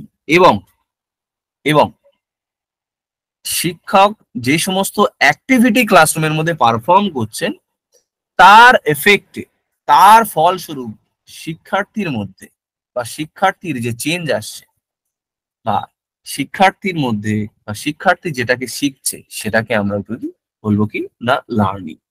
তাহলে শিক্ষণ সেটাকে বলবো কি? টিচিং। অ্যান্ড লার্নিং বা শিখন, এটা আমরা জাস্ট একদম সাধারণ কথায় এটাকে ডিফাইন করার চেষ্টা করলাম। এবারে আসি, একটু এটাকে বিশ্লেষণ করি। ধরে নেওয়া যাক আমার সাহায্যের প্রয়োজন হয়েছে, আমি কার কাছে যাব? সে আমার সাহায্যের জন্য যে বিষয়ে আমি সমস্যায় পড়েছি সেই বিষয়ে কোনো একজন এক্সপার্ট, যার সেই বিষয়ের ভালো ডেপথ আছে, যার ভালো সেটাতে নলেজ আছে, সেই মানুষটার কাছে যাব। টিচিং লার্নিং সিচুয়েশনে কি হয় না, যেই মানুষটা সমস্যায় পড়েছে, অর্থাৎ যার নলেজের, যেই মানুষটা বা যাদের কাছে নলেজের একটু ঘাটতি আছে, অভাব আছে, জ্ঞানের বা তথ্যের অভাব আছে, সেই মানুষটা বা তারা কার কাছে উপস্থিত হচ্ছে না, কোনো একটা প্রতিষ্ঠানে উপস্থিত হচ্ছে। সেই প্রতিষ্ঠানে পৃষ্ঠপোষক বা সেই প্রতিষ্ঠানকে পরিচালনা করছে কারা? একদল শিক্ষক। কেন? কি বললাম না, তিনি অবশ্যই এক্সপার্ট হবেন, তার সেই ফিল্ডে দক্ষতা থাকবে এবং যথাযথ ইনফরমেশন তার কাছে থাকবে। সেই ইনফরমেশন দিয়ে বা সেই ইনফরমেশন তিনি ট্রান্সফার করবেন কাদের কাছে বা ট্রান্সমিট করবেন কাদের কাছে? শিক্ষার্থীদের কাছে। এই যে একজন এক্সপার্ট মানুষ বা একজন নলেজেবল পার্সন, এখানে তোমরা আমরা যে নলেজেবল পার্সন বলছি এটাকে তোমরা ওয়াইডার মিনিং এ বা ব্রড মিনিং এ ধরবে, ঠিক আছে? ন্যারো মিনিং এর কথা আমি সাইডে রাখছি, ঠিক আছে? এই যে শিক্ষক যখন শিক্ষার্থীদের সাথে যে ইন্টারাকশন করবেন এবং সেই ইন্টারাকশনের ফলে শিক্ষক শিক্ষার্থীদেরকে মোটিভেট করবেন, শিক্ষক শিক্ষার্থীদেরকে ইনফ্লুয়েন্স করবেন এবং সেই মোটিভেশন, সেই ইনফ্লুয়েন্সকে কাজে লাগিয়ে শিক্ষার্থীরা নিজেদের মধ্যে বা নিজেদের আচরণের মধ্যে, বিহেভিয়ারের মধ্যে কোনো লং টার্ম বা দীর্ঘস্থায়ী যে পরিবর্তন আসবে সেই পরিবর্তনকে আমরা বলবো কি? লার্নিং। তাহলে শিক্ষকের যে অ্যাক্টিভিটি সেটাকে আমরা একদম সহজ এক কথায় বলবো কি? টিচিং। এবং শিক্ষকের সেই অ্যাক্টিভিটির কারণে শিক্ষার্থীর মধ্যে যে চেঞ্জ, যে পরিবর্তন আসবে এবং সেই পরিবর্তনটা যেটা দীর্ঘস্থায়ী সেটাকে বলবো আমরা কি? লার্নিং। তো এটা কোন একজন অভিজ্ঞ মানুষ বা আমার কোন একজন শিক্ষক আমাদের ক্লাসে জিজ্ঞাসা করেছিলেন যে আচ্ছা বলো তো যে শিখন কি জিনিস? তো আমরা সবাই এটাই বলছিলাম যে স্যার পড়াশোনা করা, করে আমাদের আচরণে কিছু চেঞ্জ নিয়ে আসা, ভালো কিছু অ্যাডপ্ট করা, এটাকেই শিখন বলা হয়। তিনি মজার ছলে একটা উত্তর দিয়েছিলেন যে পরীক্ষার পরে যেটা মনে থাকে সেটাই হচ্ছে শিখন। এই কথার কিন্তু একটা তাৎপর্য আছে বর্তমান প্রেক্ষিতে। আমরা প্রচুর পড়াশোনা করি, সেটা কিন্তু বেশিরভাগ ক্ষেত্রে কি? Exam related. এক্সাম পাস করলাম, ভালো নাম্বার নিলাম, তারপরে ভুলে গেলাম। অর্থাৎ আমাদের রিটেনশনে বা রিটেনে একটু সমস্যা হচ্ছে। তাই এটাকে যদি একটু তোমরা পজিটিভ ওয়েতে দেখো, কিন্তু কথাটা খুব তাৎপর্যপূর্ণ, গুরুত্বপূর্ণ। কি? পরীক্ষার পরে যেটা মনে থাকে সেটাই শিখার। অর্থাৎ শিক্ষণের ক্ষেত্রে বা টিচিং লার্নিং এর ক্ষেত্রে এই একটা জিনিস খুব ইম্পর্টেন্ট, যে আমি একটা কথা বারবার বলছি যে শেখাটা কিন্তু শর্ট টার্ম নয়, দীর্ঘকালীন, এবং আমার আচরণের মধ্যে, আমার বিহেভিয়ারে এমন একটা চেঞ্জ নিয়ে আসবে যেটা দীর্ঘ সময় ব্যাপী, দীর্ঘদিন যাবৎ সেই পরিবর্তনটা চলতে থাকবে বা সেই পরিবর্তনটা স্থায়ী হবে, তাকে আমরা মূলত শিখন বলবো। তো এখানে আমরা মূলত দুটো কনসেপ্ট জানলাম, একটা হচ্ছে টিচিং অ্যান্ড লার্নিং। এবারে আমি এখানে বেশ কিছু গল্প ছলে কথা বললাম, কিছু ইনফরমেটিভ সামান্য ইনফরমেশন আমি দিলাম। আমার সাথে কারো যদি কন্ট্রাডিকশন হতে পারে, হতেই পারে, সে বলতে পারে যে স্যার এই জায়গায় মনে হচ্ছে এটা এটা এটা হলেও হতে পারতো, নির্দ্বিধায় বলতে পারো। আমরা এখানে বেশ কিছু ডেফিনেশন আছে, আমরা যদি একটা যে কোনো একটা ডেফিনেশনকে তুলে নিই, তো ডেফিনেশনটা টিচিং এর বিষয়টা আরো ক্লিয়ার হয়ে যাবে। ফার্স্টে আসি ক্লার্কের ডেফিনেশন। তিনি কি টিচিং এ কিভাবে ডিফাইন করছেন না, teaching refers to activities that are designed and perform to produced change in people behaviour. কি to activities that are designed and performed to produce change in people behavior, অর্থাৎ একটা শ্রেণীকক্ষে শিক্ষক এমন কিছু অ্যাক্টিভিটি করেন যেটা তিনি আগে থেকে ডিজাইন করে রাখেন, অর্থাৎ পরিকল্পিত, প্রি প্ল্যান, এবং প্রি প্ল্যান যেটা সেটা তিনি ক্লাসরুমের মধ্যে কি করেন, এক্সিকিউট করেন, ইমপ্লিমেন্ট করেন, প্রয়োগ করেন, পারফর্ম। কিসের জন্য পারফর্ম করেন? To produce change in people behaviour. তিনি যত যাবতীয় কাজ করছেন কিসের জন্য না, সেই শিক্ষার্থীর মধ্যে যার একটু নলেজের খামতি আছে, যার কোনো একটা জিনিস শেখা নেই, যার কোনো একটা জিনিস শেখা আছে কিন্তু সেখানে কোনো ভুল আছে, সেই চেঞ্জটা নিয়ে আসার জন্য কিন্তু তিনি এই আগে থেকে যে পরিকল্পনা করেন এবং পরিকল্পনা মাফিক যত যাবতীয় কাজকর্ম ক্লাসরুমের মধ্যে করেন, সেটাকে আমরা এক কথায় বলবো কি, টিচিং। আশা করি আমি তোমাদের কাছে টিচিং এবং লার্নিং এর কনসেপ্টটা ক্লিয়ার করতে পেরেছি।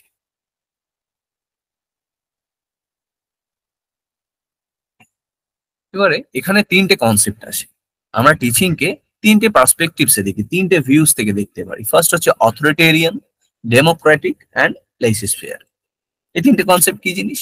অথরিটেরিয়ান, আমরা আমাদের ফর্মাল এডুকেশন সিস্টেমে মূলত ধরে নিই আমরা শিক্ষককে মেন প্রায়োরিটি দিয়ে থাকি, ঠিক আছে?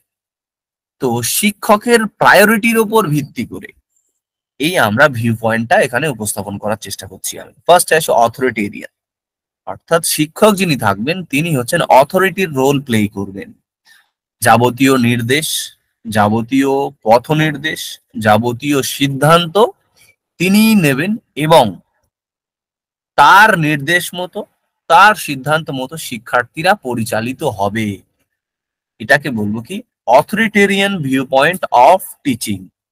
নেক্সট আসবো ডেমোক্রেটিক, অর্থাৎ একটা ডেমোক্রেসিতে কি, ডেমোক্রেসিতে একজন প্রধানমন্ত্রীরও যতটুকু ভূমিকা, একজন শহরের, একজন গ্রামের, একজন ছেলে, একজন মেয়ে, অথবা থার্ড জেন্ডার কোনো একজন মানুষ, সকলের কিন্তু সেম প্রায়োরিটি, অর্থাৎ তার ভোটের মূল্য একটাই। ডেমোক্রেটিক ডিসিশন মেকিং এ তারও যতটা পাওয়ার আছে, আমারও ততটা পাওয়ার আছে। ঠিক তেমনি ক্লাসরুমের মধ্যে যত অ্যাক্টিভিটি হবে, শিক্ষক কিন্তু প্রধান নয়। এখানে শিক্ষক এবং শিক্ষার্থীর রোল কি, কোলাবোরেটিভ, ঠিক আছে?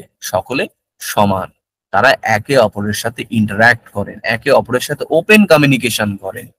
তিনি শিক্ষক শিক্ষার্থীদের উপর জোরপূর্বক, বলপূর্বক কোনো কিছু চাপিয়ে দেন না। আবার শিক্ষার্থীরা স্বেচ্ছায় তাদের যেটা মনে হলো সেটাও করেন না। শিক্ষকের গাইডেন্সে তারা যাবতীয় কাজকর্ম মূলত করে থাকে। আর লাস্টে হচ্ছে লেইসেস-ফেয়ার। এটা কি জিনিস না, এটা মূলত হচ্ছে শিক্ষার্থীদেরকে আরো বেশি ওপেন করে দেওয়া, তাদের ফ্রিডমটাকে আরো বেশি করে দেওয়া, ঠিক আছে?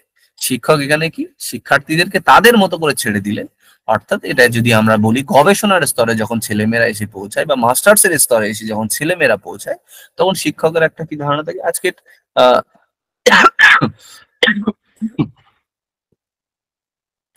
আজকের সময় যদি আমরা গবেষণার কথা ভাবি, তাহলে দেখবো কি না, সমস্ত কাজকর্ম শিক্ষার্থী নিজেই করছে। তার যেটা মনে হচ্ছে তাকে কেবলমাত্র তার মতো করে ছেড়ে দিয়েছে। যখনই প্রয়োজন হয়েছে তখন শিক্ষার্থীকে জাস্ট গাইড করে দিয়েছেন। এখানে শিক্ষার্থীকে তার মতো করে ছেড়ে দেওয়া, সে তার মতো ভাবে যাবে, তার মতো করে অ্যাক্টিভিটি পারফর্ম করবে, এবং শিক্ষক কি করবেন, যখন কেবলমাত্র প্রয়োজন হবে তখনই তিনি শিক্ষার্থীদেরকে জাস্ট গাইড করবেন, ঠিক আছে? এইটা হচ্ছে আমরা তিন ধরনের ভিউ পয়েন্ট থেকে আমরা টিচিং কে ডিসকাস করলাম। এগুলো একেবারে বেসিক জিনিস, ঠিক আছে? এবারে আসবো আমরা ন্যারো মিনিং আর wider meaning. What is narrow meaning, what is wider meaning? Narrow meaning এর অর্থ হচ্ছে টিচার সেন্টার, অর্থাৎ যেখানে শিক্ষক প্রধান, যেখানে ডিগ্রি অর্জনটাই প্রধান, সেটাকে আমরা বলবো কি ন্যারো মিনিং। আরো যদি সহজে বলি উদাহরণ দিয়ে, কি শিক্ষক সবই জানেন, শিক্ষার্থী কিছুই জানেন না বা জানে না। শিক্ষকের কাছে শিক্ষার্থীর উপস্থিত হওয়ার এটাই কারণ যে তিনি তার কাছ থেকে কেবলমাত্র শিখবে। ঠিক আছে, এবং এছাড়াও কি জিনিস, এখানে শুধুমাত্র শিক্ষার্থীরা একটা সার্টিফিকেট পাবে, ব্যাস, এটাই। এটাকে আমরা ন্যারো মিনিং বলবো বা টিচার সেন্টার।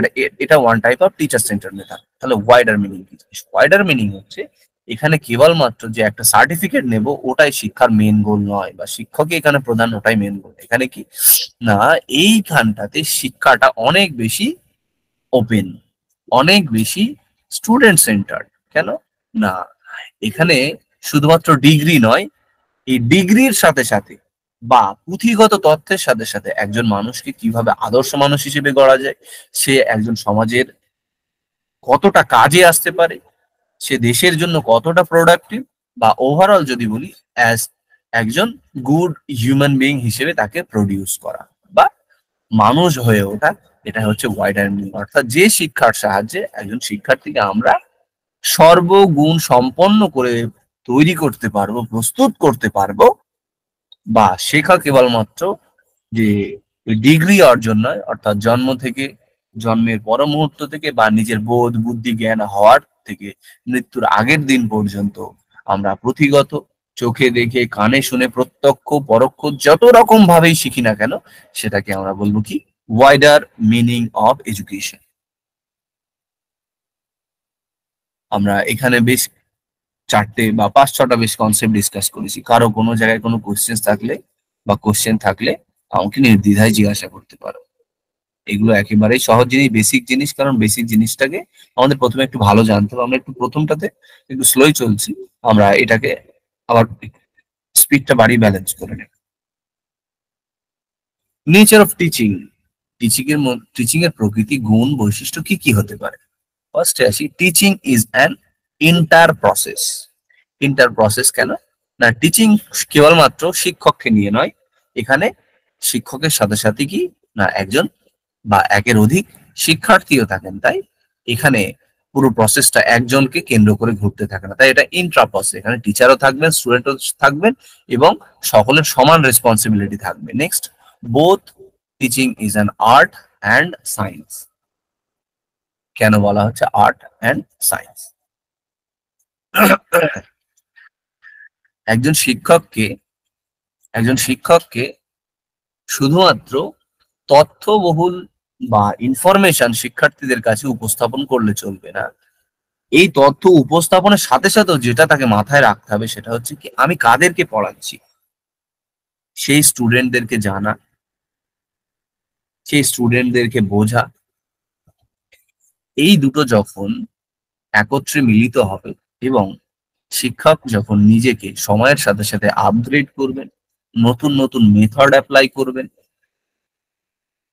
শিক্ষক শিক্ষার্থীদেরকে যখন ইনফ্লুয়েন্স করবেন বিভিন্ন রকম ভাবে, এই সমস্ত কিছুর একত্রে, অর্থাৎ পড়ানো এবং তার সাথে সাথে শিক্ষার্থীদেরকে বোঝা, শিক্ষার্থীদেরকে উপলব্ধি করা, যাদের জন্য আমি আছি তাদেরকে আমাকে প্রথম বুঝতে হবে।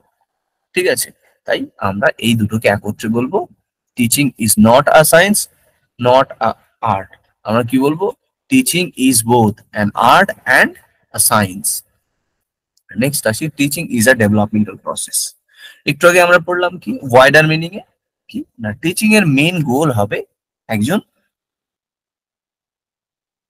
মানুষ তৈরি করা, যে সমাজের উপযোগী, যে দেশের উপযোগী, যে সামাজিক পরিবর্তনে কন্ট্রিবিউট করবে, যে দেশের ডেভেলপমেন্টে ডেভেলপ দেশের ডেভেলপমেন্টে যে কন্ট্রিবিউট করবে। আমার ব্যক্তিগত উন্নতি হলে একজন ছেলে বা একজন মেয়ে যদি চাকরি পায়, শুধুমাত্র এটা নয় যে তার মাথা থেকে একটা দুশ্চিন্তা ঢুকলো, তার সাথে সাথে তার পুরো পরিবারটা কিন্তু চেঞ্জ হয়ে যায়। ঠিক আছে, আশেপাশের মানুষের মাইন্ডসেটে অনেক পরিবর্তন আসে।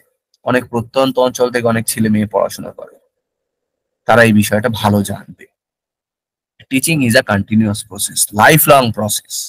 জন্ম থেকে মৃত্যু পর্যন্ত আমরা শিখি। যেদিনে আমরা শেখা ভুলে যাব সেদিনকে আমাদের শরীর হয়তো থাকবে বা আমরা মনে প্রাণে জীবিত থাকবো, কিন্তু আমরা দেশের জন্য, সমাজের জন্য সেদিন থেকে আমাদের কিছু করার প্রবণতা কিন্তু আস্তে আস্তে আস্তে আস্তে কমতে থাকবে। যেদিন আমরা শেখা ছেড়ে দেবো, শেখা ভুলে যাব, এটা সারা জীবন চলতে থাকবে। আর শেখা মানে সবসময় পুঁথিগত তথ্য নয়, সেটা আমি আগে বলেছি। পুঁথিগত, তার সাথে সাথে আমরা চোখ দিয়ে দেখছি, কান দিয়ে শুনছি, আমাদের শিক্ষকদের থেকে শিখছি, রাস্তায় বেরিয়ে মানুষের সাথে ইন্টারাকশনের সাহায্যে শিখছি। এই জন্য এটাকে আমরা কন্টিনিউয়াস প্রসেস বলছি। এছাড়াও কি জিনিস, teaching is a process of guidance. এই টিচিং এর ক্ষেত্রে যিনি শিক্ষক থাকেন তিনি মূলত হন এক্সপার্ট। তিনি শিক্ষার্থীদেরকে পরিচালনা করে থাকেন। কেন? না, শিক্ষার্থীর এই সময় গাইডেন্সের প্রয়োজন। কারণ তার পক্ষে এই সময়টাতে বা স্কুল লেভেলে তার পক্ষে এটা জানা সম্ভব হয় না সে কোন দিকে যাচ্ছে, যে পথটা সে বাছছে সেটা সঠিক না ভুল। সেই পথ চলতে, সেই পথে এগিয়ে যেতে সহায়তা করেন কে? না, একজন শিক্ষক। তাই টিচিং কে গাইডেন্সের সাথেও কম্পেয়ার করা হচ্ছে। নেক্সট হচ্ছে teaching is a three way process. Teaching কে থ্রি ওয়ে প্রসেস বলা হচ্ছে কেন? না, এখানটাতে কোনো একটা অবজেক্টিভস থাকছে বা কোনো একটা গোলস থাকছে, আমরা সেই গোলটাতে পৌঁছানোর জন্য আমরা কি করছি? কারিকুলামের সাহায্য নিচ্ছি। সেই কারিকুলামের সাহায্যে আমরা কিছু এক্সপিরিয়েন্স অর্জন করছি, লার্নিং এক্সপিরিয়েন্স যেটাকে আমরা বলছি। লাস্টে কি না, এই লার্নিং, সেই গোলে পৌঁছানোর জন্য যে আমরা লার্নিং এক্সপিরিয়েন্স গ্যাদার করছি, তার ফলে কি আসছে না, আমার বিহেভিয়ারে অ্যাজ এ স্টুডেন্ট আমার মধ্যে কিন্তু কিছু একটা চেঞ্জ আসছে। এই জন্য টিচিং কে থ্রি ওয়ে প্রসেস বলা হচ্ছে। Next is purposeful. আমরা যা কিছুই শিখি না কেন তার পিছনে কোনো একটা পারপাস থাকে। এমন নয় যে আমরা এমনি এমনি কোনো কাজ করছি, এমনি এমনি সমস্ত কিছু, এমনি এমনি কোনো কিছুই হয় না। তার পিছনে একটা পারপাস থাকে। আজকে তোমরা এই ক্লাসে উপস্থিত হয়েছো, না তোমরা একটা টার্গেট নিয়েছো, তোমরা স্বপ্ন দেখছো যে না নেক্সট ডেটটা যেন আমি ক্লিয়ার করতে পারি। নেক্সট ডেটটা ক্লিয়ার হলে আমি একটু জব পাওয়ার জন্য হয়তো এগিয়ে যাবো। তাই আমরা কোনো একটা পারপাসকে সামনে রেখে কিন্তু এগিয়ে যাচ্ছি। Next is teaching is a social and professional process. শিক্ষককে বলা হয় সমাজের মেরুদণ্ড। শিক্ষক সমাজের মেরুদণ্ড কেন? না, এই সমাজকে যারা তৈরি করবে, সেই যুবক যুবতীরা, তাদেরকে তৈরি করবেন কে? একজন শিক্ষক। সেই শিক্ষকের কিছু রেসপন্সিবিলিটি থাকে, তার কিছু এথিক্স থাকে। একজন শিক্ষক যখন সময়ের সাথে সাথে নিজেকে পরিবর্তন করবেন, তিনি তার ওয়ার্কিং কন্ডিশনে এথিক্স মানবেন, তার যা রেসপন্সিবিলিটি পালন করবেন, এই সমস্ত কিছুকে ওই জন্য একত্রে বলা হয় কি, teaching is a social and professional process. এখানে কিন্তু তিনি শুধু শিক্ষার্থীকে চেঞ্জ করছেন না। শিক্ষার্থী চেঞ্জ হলে কি বলেছি, একজন যদি চাকরি পায়, শুধুমাত্র সে, তার মধ্যে চেঞ্জ আসে এমন নয়, তার পরিবার, তার পরিবারের আশেপাশে যত মানুষ আছে সেই জায়গাতেও কিন্তু হচ্ছে। Next is teaching is measured, অর্থাৎ আমরা কারিকুলাম ফলো করছি, কোন একটা সিলেবাস ফলো করছি।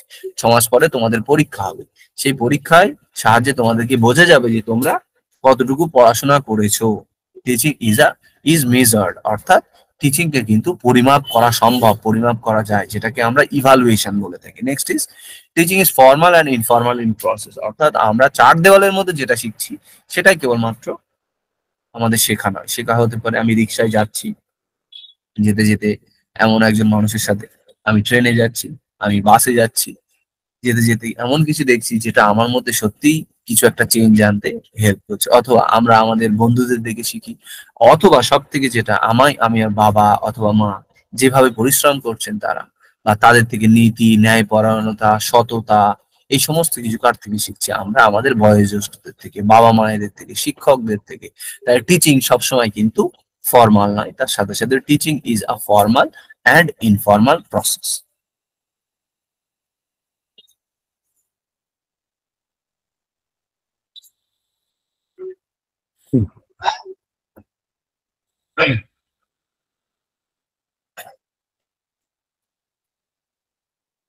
Sorry, functions. টিচিং এর কি কাজ? আমরা যদি সেই ক্যারেক্টারিস্টিক্স গুলো বা ওগুলো যদি ছেড়ে দিই, শিক্ষকের কি কাজ বা টিচিং এর প্রয়োজনীয়তাটা কেন, কেন টিচিং হচ্ছে, এটা নিয়ে আর বিস্তারিত আমাদের কাছে আলোচনার প্রয়োজন নেই। কারণ এটা আমরা আমরা কনসেপ্টের মধ্যে বলে নিয়েছি। এই সমস্ত বিষয়গুলো যেগুলো যেগুলো আমাদের কথায় কথায় আমাদের রিপিট হচ্ছে বারবার, সেগুলো আমি রিপিট করবো না। তোমরা সেগুলো রেকর্ডিং দেখলে আরো ভালো করে বুঝতে পারবে, বা স্টাডি ম্যাট ফলো করলে সেগুলো বুঝতে পারবে। এগুলোর মধ্যে নতুন কিছু নেই। নেক্সট আসবে ক্যারেক্টারিস্টিক্স অফ টিচিং, যেটা আমরা অলরেডি নেচারের মধ্যে ডিসকাস করে দিয়েছি। এবার আসি basic principles of teaching. Teaching এর সময় একজন শিক্ষককে কোন কোন বিষয় মাথায় রাখতে হবে, কোন কোন নীতিকে তাকে মেনে চলতে হবে। ফার্স্টে আসবো আমরা, good teaching is good communication. ভালো শিক্ষণ সেটাই যেখানে শিক্ষক শিক্ষার্থীদের মধ্যে যোগাযোগ খুবই ভালো, অর্থাৎ এর আগে আমি বলেছি ওপেন কমিউনিকেশন। অর্থাৎ শিক্ষক এমন একজন মানুষ হবেন, শিক্ষিকা এমন একজন মানুষ হবেন যার সাথে শিক্ষার্থীরা তাদের সমস্যা জানাতে কোন রকম দ্বিধাবোধ করবে না। স্যার তোমাদের ক্লাসে শুরুতেই বললেন যে তোমাদের কোনো ধরনের একাডেমিক, সাইকোলজিক্যাল, মেন্টাল এরকম যদি কখনো কোনো গাইডেন্সের প্রয়োজন হয়, তোমরা নির্দ্বিধায় যোগাযোগ করতে পারো। এই যে কমিউনিকেশনের জায়গা ওপেন রাখা হয়েছে, কিসের জন্য? কারণ তোমাদের মধ্যে যেন এরকম কোনো হেজিটেশনস, এই ফিলিংসটা বা তোমরা কখনো হেজিটেট না করো যে আমার এই সমস্যাটা হয়েছে, আমি স্যারকে কি করে বলি, বা ম্যাডামকে এই ঘটনাটা কিভাবে বলি যে আমি সমস্যায় আছি। এই জায়গাটা যত বেশি ওপেন থাকবে, তত একে অপরের প্রতি, টিচারের স্টুডেন্টের প্রতি, স্টুডেন্টের টিচারের প্রতি ট্রাস্ট ডেভেলপ হবে। নেক্সট আসবো, good teaching is an art. ভালো কমিউনিকেট করতে পারা, সুন্দর ভাষায় কথা বলা, সামনের মানুষটাকে বোঝা, সামনের মানুষটাকে জানা, এটা এক ধরনের আর্ট, কলা, শিল্প। তাই টিচারকে অবশ্যই হতে হবে কি না, একজন ছাত্র দরদি মানুষ, ছাত্র বা শিক্ষার্থীকে তাকে বুঝতে হবে। Next, good teaching demands the teacher to know nature of the child. আমি যাদের সাথে আমার বিগত দিনের কাজকর্ম বা অ্যাক্টিভিটি হবে, অর্থাৎ এই মুহূর্তে যদি ভাবি যে তোমরা আমাদের স্টুডেন্ট, তাহলে নেক্সট 6 মাস তোমরা আমাদের সাথে প্রতিনিয়ত বিভিন্ন ধরনের একাডেমিক এঙ্গেজমেন্টে আমরা এঙ্গেজ হব। তাহলে আমাকে কিন্তু তোমাদের সম্পর্কে জানা প্রয়োজন, তোমাদেরকে জানা বা তোমাদেরকে বোঝা আমার পক্ষে দরকার। আমি যদি তোমাদেরকে না জানি, না বুঝি, তাহলে কিন্তু আমি তোমাদের মতো করে তোমাদেরকে কোনো কিছু শেখাতে পারবো না, কোনো কিছু বলতে পারবো না। তাই কি না, শিক্ষককে অবশ্যই শিক্ষার্থী সম্পর্কে ভালো করে জানতে হবে। নেক্সট আসি, good teaching is kindly and sympathetic. শিক্ষক শিক্ষার্থীর মধ্যে সিম্প্যাথির জায়গাটা থাকবে, সহানুভূতির জায়গা থাকবে। শিক্ষার্থী শিক্ষককে সম্মান করবেন, শিক্ষক শিক্ষার্থীকে স্নেহ করবেন, এটাই হচ্ছে নিয়ম। এটাই হচ্ছে নিয়ম। একজন শিক্ষক এবং একজন শিক্ষার্থীর মধ্যে এই সম্পর্কটা সবার আগে তৈরি হতে হবে, যে আমি আমার যে স্টুডেন্ট বা আমার যিনি শিক্ষক, তাকে তার যতটুকু যোগ্য সম্মান আমি তাকে দেব, এবং একজন শিক্ষার্থী হয়ে যতটুকু আমার প্রাপ্য তিনি কিন্তু আমাকে সেটা প্রদান করবে। Teaching is kindly and sympathetic. Next, এগুলোকে তোমরা এফেক্টিভ টিচিং এর যে ক্যারেক্টারিস্টিক্স হয় তার মধ্যে এগুলোকে তোমরা রাখতে পারো। এফেক্টিভ টিচিং থেকে তোমাদের কোশ্চেন গুলোতে বেশ কোশ্চেনও আসে। নেক্সট দিন তোমরা যে টেস্টটা পাবে, সেই টেস্টে তোমরা সেটা দেখতেও পাবে। ঠিক আছে। Next, good teaching develops emotional stability. আমরা বর্তমান সময়ে একটা নতুন ধরনের ইন্টেলিজেন্স ডেভেলপ হয়েছে, বা ইন্টেলিজেন্সের কনসেপ্ট ডেভেলপ হয়েছে। সেটাকে বলবো আমরা কি, আমরা প্রত্যেকে শুনেছি হয়তো, সেটা ইমোশনাল ইন্টেলিজেন্স। অর্থাৎ আমি একজন মানুষ হিসেবে আমি নিজেকে ইমোশনালি কিভাবে কন্ট্রোল করব, আমি আমার ইমোশনকে কিভাবে এক্সপ্রেস করব, আমি আমার সামনের মানুষগুলোর বিপদে আপদে কিভাবে থাকবো, এটাকে বলা হয় কি, ইমোশনাল ইন্টেলিজেন্স। ইমোশনাল ইন্টেলিজেন্স মানুষ, তার একটা ভালো গুণ বা বৈশিষ্ট্য হচ্ছে তিনি ইমোশনালি স্টেবল হবেন। অর্থাৎ অল্পতে তিনি রাগের যেমন বহিঃপ্রকাশও করবেন না, আবার তিনি ব্যাপক উল্লাসও করবেন না। তার মধ্যে যেন স্টেবিলিটি, অর্থাৎ ভারসাম্য যেন থাকে। প্রত্যেক মানুষের মধ্যে ভালো খারাপ সব ধরনের গুণ আছে, কিন্তু সেটাকে আমাদেরকে কি করতে হবে না, স্থান কাল ভেদে তার বহিঃপ্রকাশ যেন আমরা করি। তাই একজন শিক্ষককে অবশ্যই ইমোশনালি স্টেবল হবেন। আমাদের কাছে একটা স্টুডেন্ট বা বিভিন্ন স্টুডেন্ট বিভিন্ন ধরনের রেসপন্স করতে পারে, আমাদেরকে সেই স্টুডেন্টের যে প্রশ্ন, তার জন্য আমাকে কি না সবসময় এরকম একটা চিন্তায় থাকতে হবে যে আমার আচরণের বহিঃপ্রকাশে যেন শিক্ষার্থীর কাছে বাজে কোনো খারাপ কোনো মেসেজ যেন, বার্তা যেন না যায়। Next is Democratic. সকলেই সমান, শিক্ষক এবং শিক্ষার্থী এখানে সকলেই একে অপরের পরিপূরক। একজন আরেকজনের উপর নির্ভর নয়, একে অপরের পরিপূরক। শিক্ষক শিক্ষার্থীর উপর নির্ভরশীল, শিক্ষার্থী শিক্ষকের উপর নির্ভরশীল। Good teaching involve skills in guiding learning. শিক্ষার্থীদেরকে গাইড করার জন্য প্রয়োজন কি? স্কিল দরকার শিক্ষকের। অনেক শিক্ষক আছেন তারা খুব ভালো পড়ান, অনেক শিক্ষক আছেন যে ভালো শিক্ষকদের মতো অত সুন্দর করে হয়তো পড়াতে পারেন না, অত সুন্দর করে পড়াতে পারেন না, কিন্তু সেই শিক্ষক বা শিক্ষিকা ছাত্রছাত্রীদের অনেক কাছের, অনেক ক্লোজ। কেন? তার মধ্যে সেই স্কিলটা আছে যে শিক্ষার্থীদেরকে কিভাবে পরিচালনা করতে হবে, শিক্ষার্থীদেরকে কিভাবে পথ দেখাতে হবে। Next is cooperative. একে অপরকে সহায়তা করার মাধ্যমে শিখবো আমরা। একে অপরকে, তোমরা যে ফিউচারের দিকে যাচ্ছ, পিএইচডি করবে হয়তো বা কলেজের লেভেলে আসবে, ঠিক আছে? কলেজ, স্কুল, কলেজ, ইউনিভার্সিটি, এর মধ্যে একটা পার্থক্য আছে। এর মধ্যে একটা পার্থক্য আছে, সেটা হচ্ছে কি না, স্কুলে একজন শিক্ষক বা একজন শিক্ষিকা তিনি শিক্ষার্থীদেরকে শিখিয়ে দেবেন। কলেজে আসলে কি না, একজন শিক্ষক বা শিক্ষিকা তিনি শিক্ষার্থীদেরকে পরিচালনা করবেন। আর ইউনিভার্সিটিতে এসে শিক্ষক শিক্ষার্থীকে আর পরিচালনা করবেন না, শিক্ষার্থীকে তিনি কি করবেন না, শিক্ষার্থী তার মতো ভাবে এগিয়ে যাবে। শিক্ষকের কাজ হচ্ছে সেই তার এগিয়ে যাওয়া পথে টর্চের ভূমিকাটা পালন করা, ঠিক আছে? টর্চের ভূমিকাটা পালন করা অর্থাৎ তার সামনে কতদূর যেতে হবে, কিভাবে যেতে হবে, সেই গাইডলাইন বা প্ল্যানিংটা তিনি বানিয়ে দেবেন। একে অপরকে আমরা হেল্প করবো এখানটাতে। Next is well plan. আগে থেকে পরিকল্পিত। কেন পরিকল্পিত? কারণ আমি আজকে ক্লাসে কি পড়াবো আমি কিন্তু আগে থেকেই ঠিক করেই এসেছি, আমার সিলেবাস ঠিক করা আছে, তোমাদের শুরুতেই দেখিয়েছি আজকের ক্লাস আমি এই বিষয়গুলো পড়াবো, কিভাবে পড়াবো, কিভাবে তোমাদের থেকে রেসপন্স নেব, সমস্ত কিছু কিন্তু প্ল্যান্ড ওয়েতে, একেবারে প্ল্যান মাফিক। এখানে যা কিছু হয়েছে সবই একদম পরিকল্পনা মাফিক, পরিকল্পনার বাইরে কিন্তু কিছুই হবে না, ঠিক আছে? Good teaching is remedial. এর অর্থ আমরা শিক্ষার্থীদেরকে পড়ালাম, একবার পড়ালাম, দুবার পড়ালাম, তিনবার পড়ালাম, তার মানে কি এটা এরকম যে শিক্ষার্থী কোনোদিনই ভুল করবে না? এটা কিন্তু নয়, ভুল করতে করতে মানুষ শুধরাবে। তাই টিচিং এরও একটা পার্ট হচ্ছে রিমিডিয়াল বা সংশোধন করা। যদি শিক্ষার্থীদের কোনো জায়গায় ভুল ত্রুটি বিচ্যুতি থেকে থাকে, তো গুড টিচিং, ভালো টিচিং, এফেক্টিভ টিচিং তখনই বলবো যখন তাদের সেই ভুল, সেই ত্রুটি, সেই দুর্বলতাকে কি করতে হবে, সংশোধনের সুযোগ দিতে হবে। যেই জন্য স্কুলে দেখবে একটা কনসেপ্ট প্রচলিত আছে, সেটাকে আমরা বলি রিমিডিয়াল টিচিং। আর last is progressive. Good teaching is progressive. টিচারের গোল হবে সবসময় কি না, এমন একজন মানুষ তৈরি করা, এমন একজন স্টুডেন্টকে তৈরি করা যাতে ভবিষ্যতে সে সমাজকে পথ দেখাতে পারে, সমাজের উন্নতিতে এগিয়ে আসতে পারে। যত দিন যাবে তত এই প্রোগ্রেসিভ মাইন্ড বা তত এই চিন্তা আরো অগ্রসর হবে, তত আরো এগিয়ে যাবে, এটা থেমে থাকার বিষয় নয়। নেক্সট আসবো আমরা স্টেপস অফ টিচিং। টিচিং কিভাবে মূলত হয়ে থাকে বা কোন কোন পর্যায়ে হয়। তো এরকম টিচিং এর উপর অনেক সাইকোলজিস্ট, অনেক এডুকেশনিস্ট, অনেক রিসার্চার এমন আছেন যারা কাজ করেছে। এনাদের মধ্যে এই ডেভিস এন্ড গ্লেজার, এনাদের নামের আগে আমরা টিচিং মডেল যখন গ্রাজুয়েশন অথবা মাস্টার্সে যারা এডুকেশন সাবজেক্ট পড়েছে সেখানটাতে এই গ্লেজারের কনসেপ্ট পড়েছে। তো এখানটাতে যেহেতু অনেক ধরনের স্টুডেন্ট আছে, তো আমরা শুরু থেকে শুরু করছি, তো এটা আমাদের বলে নেওয়া প্রয়োজন। তো ডেভিস এন্ড গ্লেজার তারা বলছে টিচিং এর জন্য মূলত 4টি স্টেপ আছে।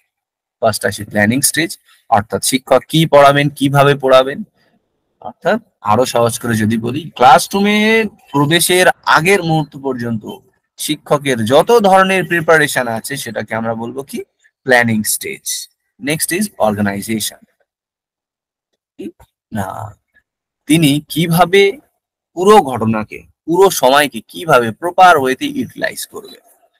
যে গোল বা লক্ষ্য আগে থেকে নির্ধারণ করা হয়েছে, সেই গোল বা লক্ষ্যটাকে কিভাবে অ্যাচিভ করা যায় তার জন্য উপযুক্ত যে যত ধরনের স্ট্র্যাটেজি, যত ধরনের কৌশল, এবারে সেই কৌশল ঠিক করবেন। নেক্সট ইজ কি, টিচিং লার্নিং স্ট্র্যাটেজি, যেটাকে আমরা বলবো কি না, ইমপ্লিমেন্টেশন স্টেজ। ঠিক আছে, আমরা যে টিচিং লার্নিং স্ট্র্যাটেজি বা আমরা যে অর্গানাইজ করেছি যে আমাদের এই কাজগুলো আমরা এইভাবে স্টেপ বাই স্টেপ করব। প্রথমে ক্লাসরুমে গিয়ে আমাদের সর্বপ্রথম কাজ হচ্ছে ব্ল্যাক হোয়াইট বোর্ড যেটাই থাকুক না কেন সেটাকে সেই দিন ক্লাসের উপযুক্ত করা, অর্থাৎ দিন লেখা, কোন বিষয় পড়াবো, সাবজেক্ট কোন বিষয় পড়াবো, এই সমস্ত যাবতীয় ইনফরমেশন সেরকম প্ল্যানিং এ যেমন থাকবে ঠিক তেমনি এই যে আমরা identification of suitable teaching learning strategy for effective communication of the content, যে কন্টেন্ট নির্ধারণ হয়েছে বা আমরা যেটা যে লার্নিং এক্সপিরিয়েন্সকে আমরা অর্গানাইজ করার চেষ্টা করছি সেটাকে আমরা কি না এখানে ফাইনালি আমরা সেটাকে ঠিক করব বা ইমপ্লিমেন্ট করব।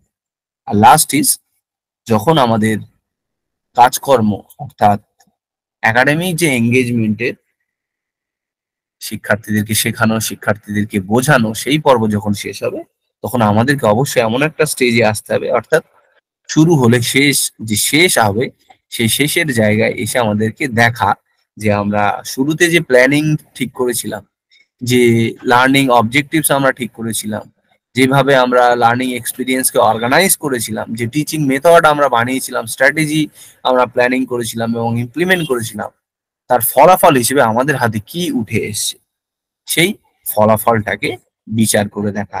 যদি এই ফলাফল ঠিকঠাক না আমরা কোথায় যাব না এই একটু আগেই বললাম আমরা কি এই হচ্ছে রিমেডিয়াল টিচিং, শিক্ষার্থীর যে ত্রুটি আছে দুর্বলতা আছে সেই দুর্বলতা বা ত্রুটিকে সংশোধন করা।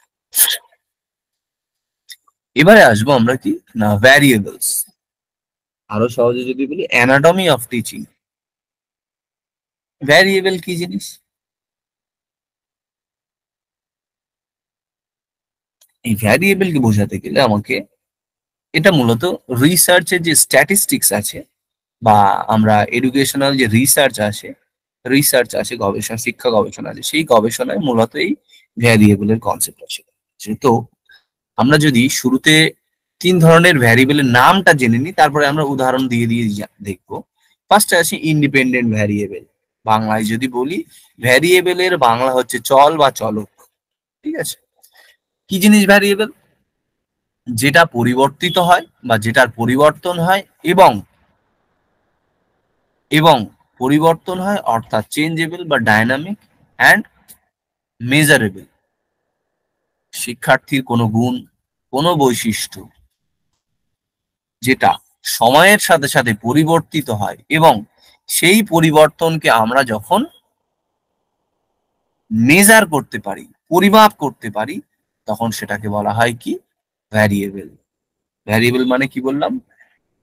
এডুকেশন সিস্টেমে শিক্ষা ব্যবস্থায় বা আমাদের পরিবেশে এমন কোনো এন্টিটি এমন কোনো উপাদান এমন কোনো ঘটনা যেটা সময়ের সাথে সাথে পরিবর্তিত হচ্ছে এবং যেটাকে আমরা মেজার করতে পারছি। ছোট্ট উদাহরণ দিলে বুঝতে পারবো যে সময়ের সাথে সাথে আমাদের বয়সের সাথে সাথে আমাদের ওজন বাড়ে, অথবা বয়সের সাথে সাথে আমার হাইট বাড়ে, অথবা বয়সের সাথে সাথে আমরা গেস করে নিচ্ছি অনুমান করছি যে আমাদের প্রোডাক্টিভিটি বাড়ে। ঠিক আছে, কি চেঞ্জ হচ্ছে, কি চেঞ্জ বাড়ছে অথবা কমছে। ঠিক আছে, এবং আমরা এই যে বাড়া কমা বাড়ছে মানে বা কমছে মানে আমরা কি মেজার করতে পারছি। তাই যে কোনো ঘটনা যে কোনো বৈশিষ্ট্য যেটা পরিবর্তনশীল এবং সেই পরিবর্তনকে আমরা পরিমাপ করতে পারবো তাকে কি বলা হয় না ভ্যারিয়েবল। সেটাকে কি বলা হয়? ভ্যারিয়েবল। বাংলায় যদি বলি চলো, আমাদের যে এডুকেশন সিস্টেম আছে মোটামুটি ভ্যারিয়েবলকে 3 ভাগে ভাগ করা যায় মোটামুটি। First is independent variable, second is dependent variable, third is intervening variable. কি জিনিস এবারে এগুলো একটু দেখে নিই। ইন্ডিপেন্ডেন্ট মানে বাংলা যদি বলি স্বাধীন চলক, অর্থাৎ যে কারোর উপর নির্ভরশীল নয়। এবং যে যে কথাগুলো বলছি সবগুলো আমাদের ফর্মাল এডুকেশন সিস্টেমের কথা মাথায় রাখবে। ঠিক আছে, যে কারোর উপর নির্ভরশীল নয়।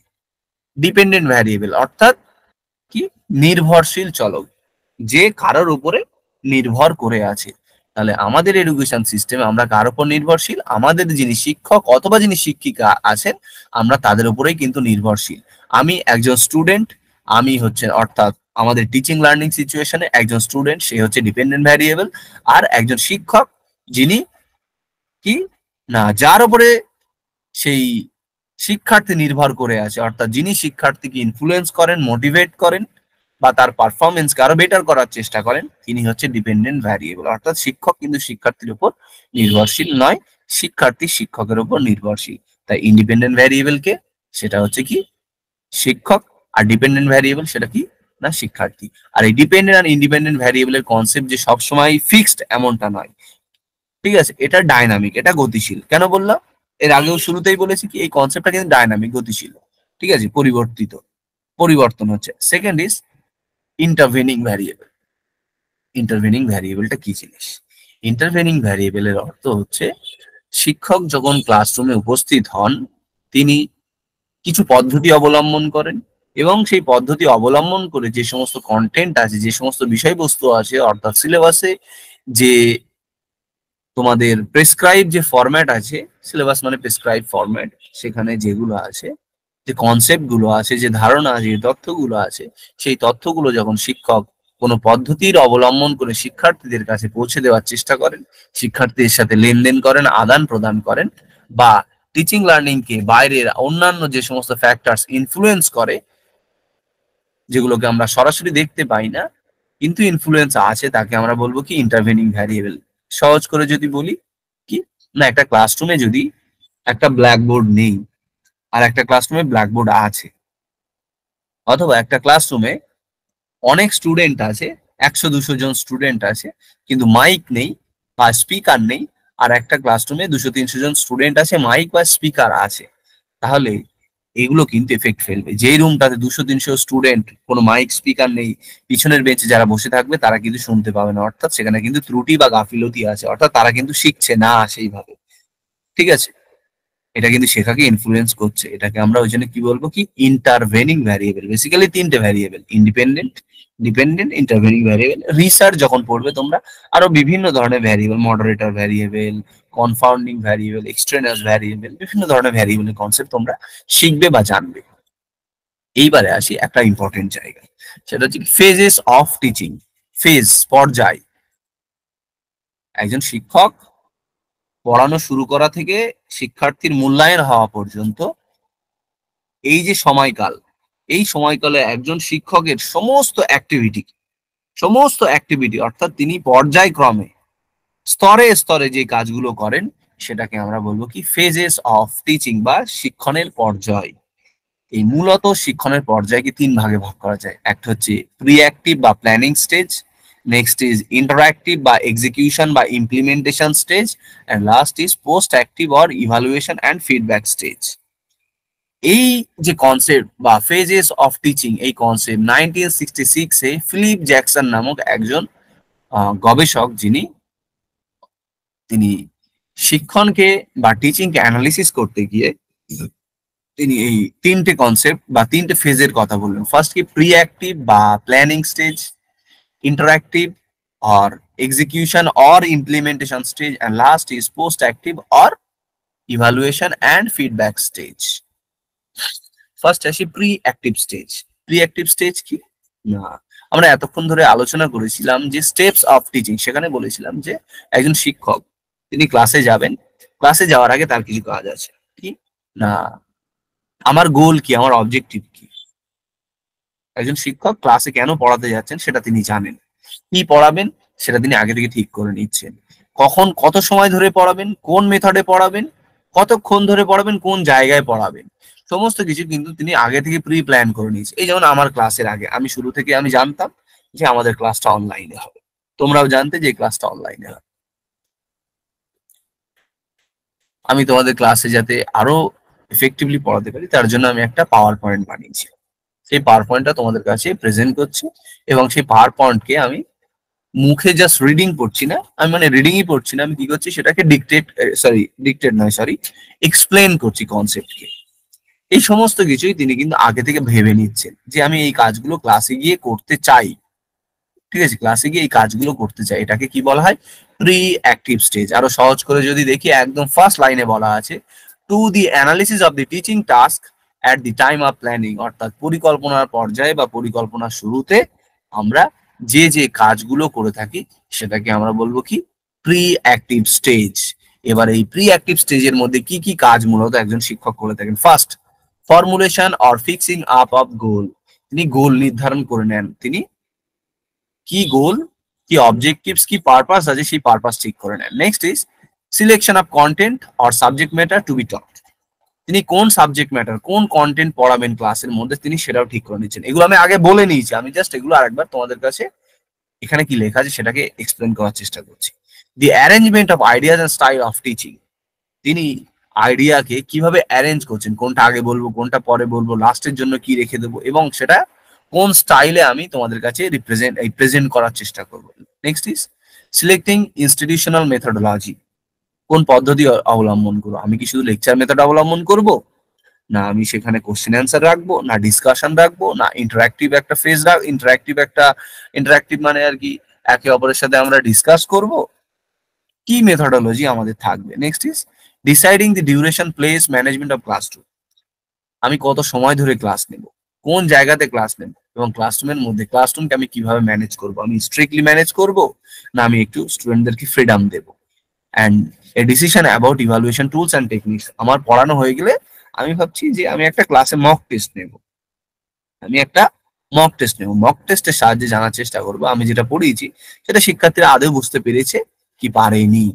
এই হচ্ছে reactive stage or planning stage.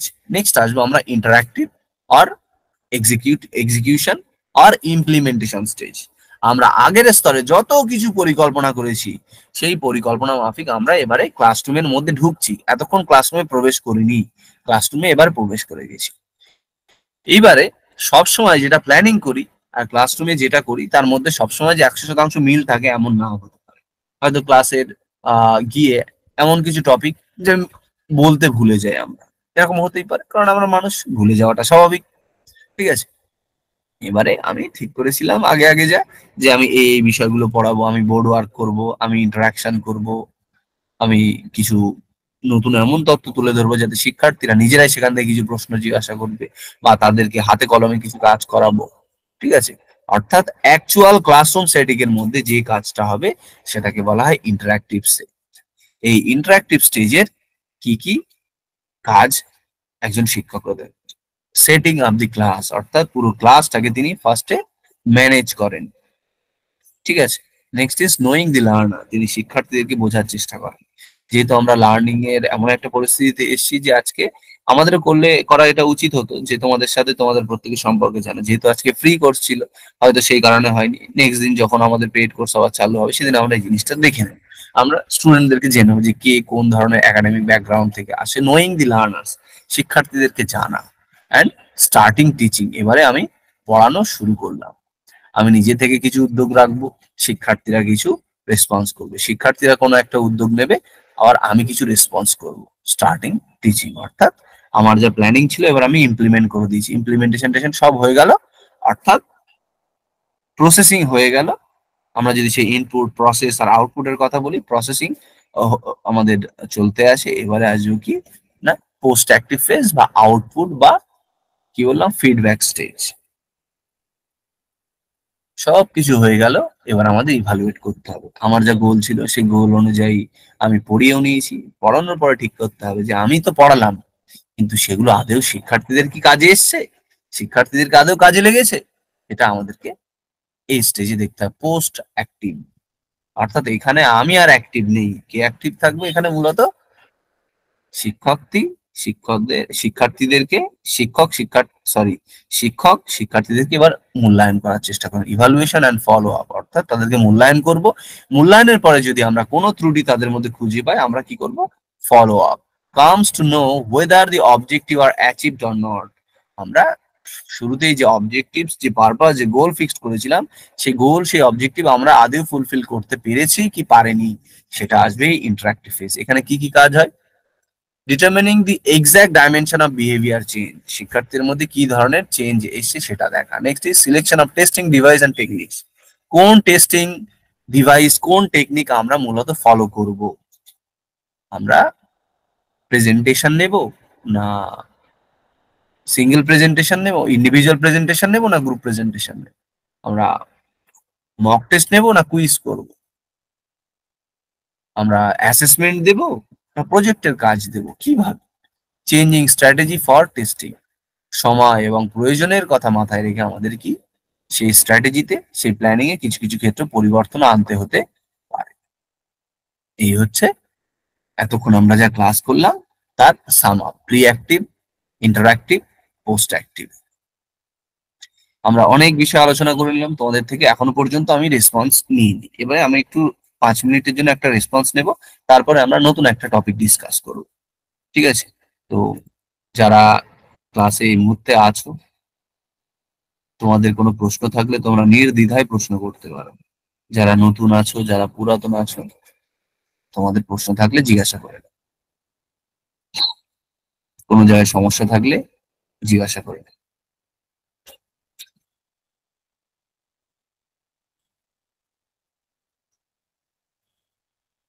সে কি, কারো কোনো প্রশ্ন নেই? শুরুতেই কিন্তু আমি এই কথাটাই বলছিলাম যে তোমাদের পার্টিসিপেশন কিন্তু খুবই জরুরি।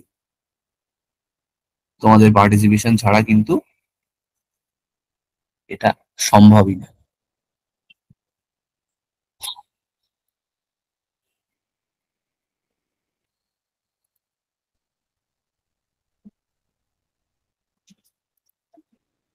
তোমাদের কারো কোনো যেহেতু প্রশ্ন নেই, ঠিক আছে, তো আমরা নতুন আর একটা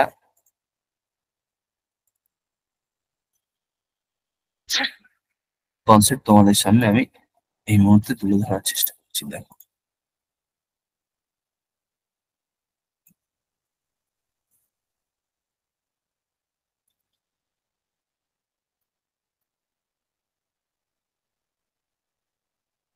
তোমরা তোমাদের স্ক্রিনে আশা করি নতুন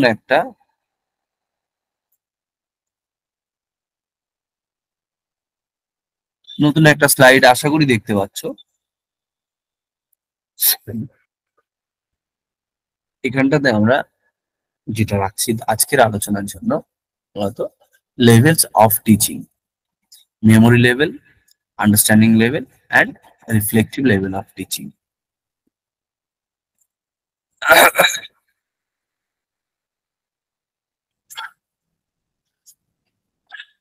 1967-এ মরিস এলবিগে নামক একজন এডুকেশনিস্ট, একজন রিসার্চার, তিনি বললেন যে আমাদের যে লার্নিং প্রসেস, যেভাবে শিক্ষার্থীরা শিক্ষকের সাথে ইন্টারাকশন, কোলাবোরেশনের মাধ্যমে যেভাবে শেখে, এই শেখাটা মূলত 3টে স্তরে হয়, বা সময়ের সাথে সাথে শিক্ষার্থীদের শ্রেণী বা বয়স বাড়ার সাথে সাথে এটা মূলত 3টে স্টেজে সংগঠিত হয়ে থাকে। ফার্স্টে আসবে memory level of teaching, second understanding level of teaching, and third is reflective level of teaching.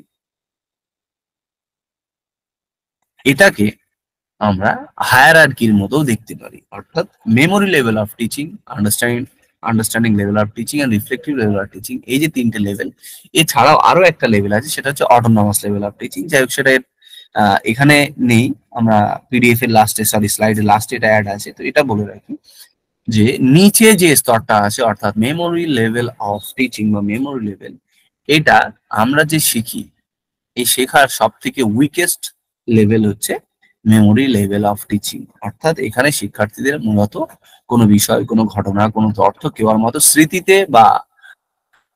স্মৃতিতে আত্মস্থ করার উপর গুরুত্ব দেওয়া হয়। নেক্সট ইজ আন্ডারস্ট্যান্ডিং লেভেল, অর্থাৎ মেমোরি লেভেলের থেকে আরেকটু হাই হচ্ছে আন্ডারস্ট্যান্ডিং লেভেল অফ টিচিং। এখানে শিক্ষার্থীরা তাদের সেই না জেনে না বুঝে মুখস্থ করার প্রবণতা থেকে একটু বেরিয়ে আসে, এবং শিক্ষক এখানে যাই বলেন, আগের লেভেলে যেমন ছিল যে শিক্ষক যেটাই বলবেন সেটাই অনুসরণ করতে হবে, সেই কনসেপ্ট থেকে বেরিয়ে এসে এখানে শিক্ষার্থীরা কোনো বিষয়কে একটু জেনে, একটু বুঝে, একটু উপলব্ধির মাধ্যমে শেখার চেষ্টা করে। আর লাস্টে যেটা আসি, সেটা হচ্ছে সব থেকে thoughtful level of teaching. Most thoughtful level of teaching is reflective level of teaching, or এই রিফ্লেক্টিভ লেভেল অফ টিচিং এর আরো আর একটা নাম আছে, সেটা হচ্ছে ইন্ট্রোস্পেক্টিভ লেভেল অফ টিচিং, অর্থাৎ অন্তর্দৃষ্টিমূলক স্তরের শিক্ষণ। এই 3টে নামে পরিচিত। আমরা এই 3 ধরনের লেভেলস অফ টিচিং কে সংক্ষেপে আলোচনা করব। ফার্স্ট আসি মেমোরি লেভেল অফ টিচিং। জিনিস না, মেমোরি লেভেল অফ টিচিং এর মূল অবজেক্টিভস থাকে এটা মূলত হচ্ছে একটা টিচার সেন্টার্ড বা টিচার বেসড লেভেল। এখানে শিক্ষকই প্রধান, শিক্ষার্থী গৌণ। আমরা এর আগে পড়েছি টিচার সেন্টারের অর্থ হচ্ছে শিক্ষকই সর্বশেষবা, শিক্ষক শিক্ষার্থীদেরকে যা নির্দেশ দেবেন, যেটাই বলবেন শিক্ষার্থীরা সেটাই শিখবেন। এবং এর সাথে সাথে কি, এই স্টেজটা মূলত দেখা যায় যখন শিক্ষার্থীদের বয়স তুলনামূলক একটু কম থাকে। তখন কি হয়, শিক্ষক বলে দেন, বা আমাদের যদি ছোটবেলার কথা আমরা মনে করি, স্কুলে যখন যারা প্রাইমারি স্কুলে পড়েছে বা যে যে স্কুলেই পড়েছে, যে কালকে এই কবিতাটা এইটা মুখস্থ করে আসবে, এই পোয়েমটা মুখস্থ করে আসবে, এটা কিন্তু আমরা ধরবো, এটা পড়ে আসবে। তখন আমরা কি করতাম, বা ক্লাসে আসলে তুমি প্রথম 4 লাইন বলো, তুমি মাঝের 4 লাইন বলো, তুমি শেষের 4 লাইন বলো। এই যে কি, এখানটাতে কি করা হচ্ছে না, এখানে মূলত ফোকাস করা হচ্ছে, ফোকাস দেওয়া হচ্ছে কি শিক্ষার্থীরা কত বেশি, কত ইনফরমেশন আত্মস্থ করতে পারছে, স্মৃতিতে স্টোর করতে পারছে, মেমোরিতে স্টোর করতে পারছে দীর্ঘ সময়ের জন্য। এবং মেমোরি লেভেলের এই যে স্পেসিফিক লেভেল, এই লেভেলের যিনি কনসেপ্ট ডেভেলপ করেছেন তিনি হচ্ছেন কে, হারবার্ট। তাই এই লেভেলকে হারবার্টস বা হারবার্টের মডেল নামেও এই টিচিং লেভেলটা পরিচিত। এখানে কি শুরুতেই বলেছি না, এখানে যেহেতু শিক্ষক সব থেকে বেশি অ্যাক্টিভ থাকেন এবং শিক্ষকেরই আদেশ শিরোধার্য, তাই শিক্ষার্থীরা কিন্তু এখানে চিন্তা ভাবনা করার সুযোগ পান না। শিক্ষকের মুখ দিয়ে যা বেরায় সেটাই বাণী, এরকম একটা কথা, যাই বলবে সেটাই অনুসরণ করতে হবে। ঠিক আছে, তো আমরা যে কোনো টিচিং মডেল দেখবো না কেন, সেই টিচিং মডেলে মূলত 4টে এলিমেন্ট থাকে বা 4টে উপাদান থাকে। সেই 4টে উপাদান হচ্ছে focus, syntax, social system, support system and evaluation. এবারে বলে রাখি, তোমরা পরীক্ষায় প্রশ্নের ক্ষেত্রে কেবলমাত্র সিনট্যাক্স থেকে প্রশ্ন এসছে, ঠিক আছে, কিন্তু যারা পড়েছো তারা এটা পুরোটাই, পুরো মডেলটাই পড়েছে, এটা হচ্ছে পুরো মডেল। ঠিক আছে, কিন্তু সব থেকে ইম্পর্টেন্ট যেটা হচ্ছে এই সিনট্যাক্স। ফোকাস কি জিনিস না, ফোকাস শব্দের অর্থ হচ্ছে আমি যে পড়াচ্ছি আমার কাজের মেন ফোকাস কোন জায়গাটায় থাকছে। এখানে এর ফোকাস কি না, কেবলমাত্র শিক্ষার্থীদের কোনো বিষয়কে স্মৃতিতে কত ভালো মনে রাখতে পারে সেটাই ফোকাস। সিনট্যাক্স মানে যখন শিক্ষক ক্লাসরুমের মধ্যে চলে যাচ্ছেন, সেই ক্লাসরুমে গিয়ে শিক্ষক কিভাবে তার ওভারঅল অ্যাক্টিভিটি করছেন সেটা মূলত হচ্ছে সিনট্যাক্স। অর্থাৎ এখানে 5টা স্টেজের কথা বলা যে syntax: preparation, presentation, association, generalisation and application. 5টা স্টেজ। Next social system, support system and evaluation. Overall 5টা, এবং সিনট্যাক্সকে মূলত আরো 5টা স্টেজে ভাগ করা যায়, বা 5টা এই সিনট্যাক্সে ভাগ আছে। এটা সিকোয়েন্সে আসে জেনারেল পেপারে, বা যারা এডুকেশনের স্টুডেন্ট আছে তাদের সাবজেক্টের জন্য এবারেই নেটের পরীক্ষাতে এটা এসেছিল। প্রিপারেশন, এটা অথবা হচ্ছে মেমোরি লেভেল থেকে, মডিশন লেভেল থেকে এসেছিল। Preparation, presentation, association, generalisation and application. এখানে এগুলো বিস্তারিত ভাবে আলোচনা করা আছে প্রত্যেকটা। ফোকাস কি বললাম, সিনট্যাক্স কি বললাম, আমরা সোশ্যাল সিস্টেম বলি। যে ক্লাসরুমের মধ্যে যে টিচিং লার্নিংটা হচ্ছে সেখানে মেন রোল কে প্লে করছে। আমরা শুরুতেই টিচিং কে 3টে পার্সপেক্টিভ, 3টে ভিউ পয়েন্টে দেখেছি। একটা হচ্ছে অথরিটেরিয়ান, একটা ডেমোক্রেটিক, আর একটা হচ্ছে লেজিসফেয়ার। ঠিক আছে, তো মূলত আমরা সেখানে বলেছি কি অথরিটেরিয়ান মানে শিক্ষকই শেষ কথা। আমরা কিন্তু শুরুতেই এখানে বলেছি, এখানে শিক্ষক যেটা বলবেন শিক্ষার্থীরা সেটা মেনে চলতে বাধ্য, কারণ তিনি এখানে সর্বোচ্চ স্তরে বা সর্বোচ্চ স্থানে বসে আছেন, তার কথা শিরোধার্য। সাপোর্ট সিস্টেম, টিচিং লার্নিং কে কিভাবে আরো এফেক্টিভ করা যায় বা রেজাল্টকে কিভাবে আরো সুন্দর করা যায় তার জন্য যত সিস্টেম, যত মেটেরিয়ালস কে আমরা এখানে অ্যাক্সেস করি, ব্যবহার করি, সেটাকে বলা হয় support system. Last is evaluation, অর্থাৎ শিক্ষার্থীদেরকে কিভাবে মূল্যায়ন করা হচ্ছে।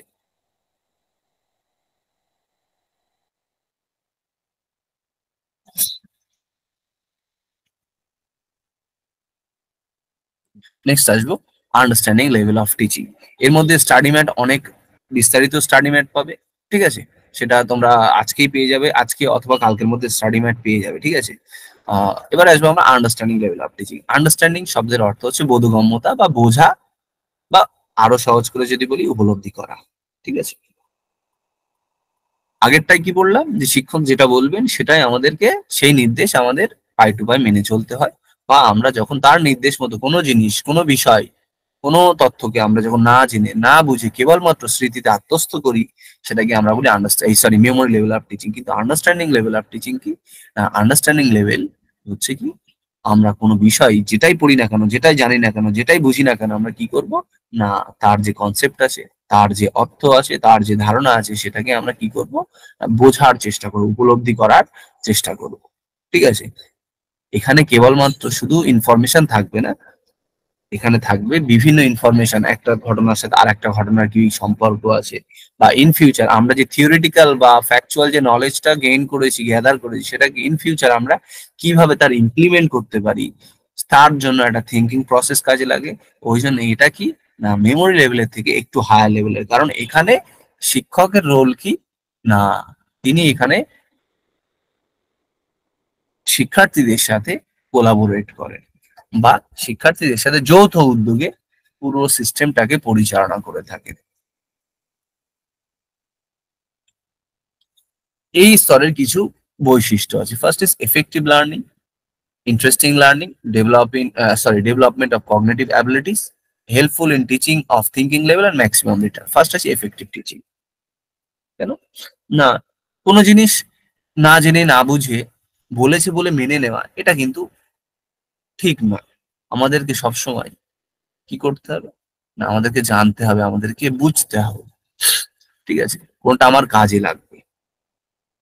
তাই এখানটাতে কিন্তু কিভাবে সেটাকে আরো কার্যকর করা যায় সেটার কথা বলা। ইন্টারেস্টিং লার্নিং, এখানটাতে কেবলমাত্র ওই মুখস্থ বিদ্যা নয়, এখানে একে অপরের সাথে ইন্টারাকশন, একে অপরের সাথে কোলাবোরেশনের মাধ্যমে কিন্তু শিক্ষার্থীরা শেখে। ডেভেলপমেন্ট অফ কগনিটিভ অ্যাবিলিটিস, শিক্ষার্থীদের এখানে বিভিন্ন উদাহরণ, পজিটিভ কোনো একটা ঘটনার, কোনো একটা কয়েনের এপিঠ ওপিঠ বা কোনো একটা ঘটনার ভালো দিক মন্দ দিক সমস্ত দিককে তাদেরকে ভাবতে শেখায়, চিন্তা করতে শেখায়, লজিক্যালি সেটাকে অ্যানালিসিস করতে শেখায়, তাদেরকে জাজ করতে শেখায়।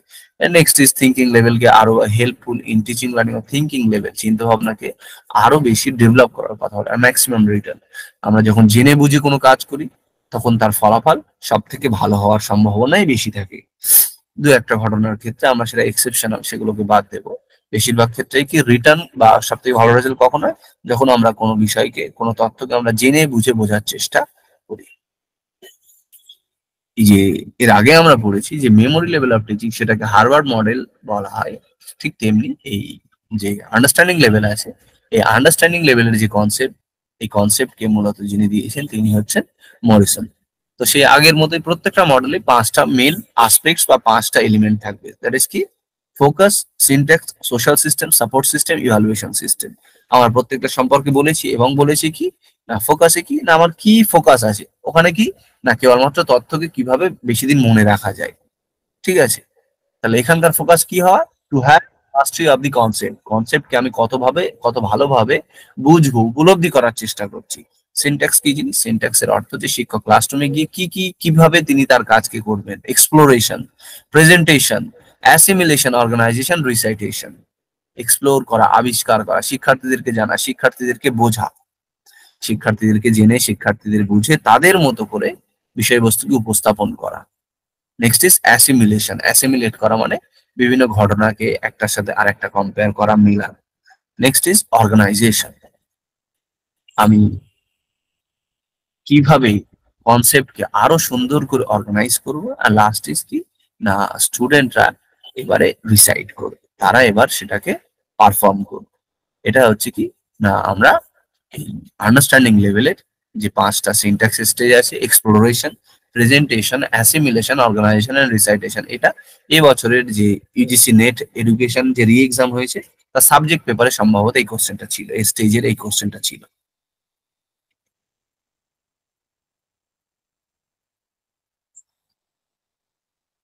আজকে লাস্ট কনসেপ্ট যেটা আমরা ডিসকাস করব সেটা হচ্ছে রিফ্লেক্টিভ লেভেল অফ টিচিং।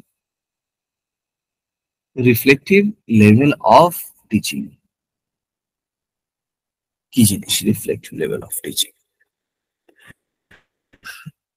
শিক্ষার্থীরা বা ছেলেমেয়েরা ক্লাসরুমে থিওরিটিক্যালি যে কনসেপ্ট গুলো শিখছে বা তাদের থিওরি নলেজ আছে, আমরা আন্ডারস্ট্যান্ডিং লেভেলে কি পড়েছিলাম যে না তাদের থিওরি নলেজও থাকবে এবং তাদের মধ্যে এরকম একটা প্ল্যানিং থাকবে যে এটাকে আমরা কিভাবে এক্সিকিউট করব, ঠিক আছে। এবারে আসবে সেই এক্সিকিউশন, যে ছেলে মেয়েদেরকে শিক্ষক ক্লাসে থিওরি বলে দিলেন অথবা তাদেরকে তাদের মতো করে ছেড়ে দিলেন যে তোমরা তোমাদের মতো করে পরিচালিত হও, এগিয়ে যাও।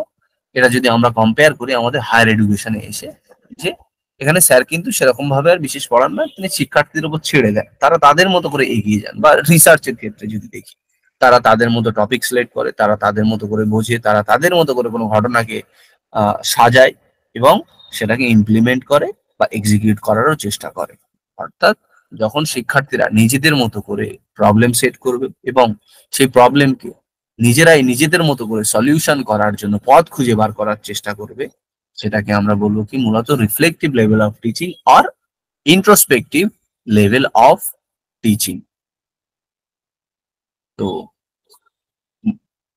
আমরা যদি এটাকে একটা ডেফিনেশনের সাহায্যে দেখার চেষ্টা করি, মরিসেল বিগে যিনি এই রিফ্লেক্টিভ লেভেল অফ টিচিং এর একটা ডেফিনেশন দিয়ে তিনি বলছেন, careful critical examination of an ideas or supposed article of knowledge in the light of the testable evidence which support it and the further conclusion towards which it points।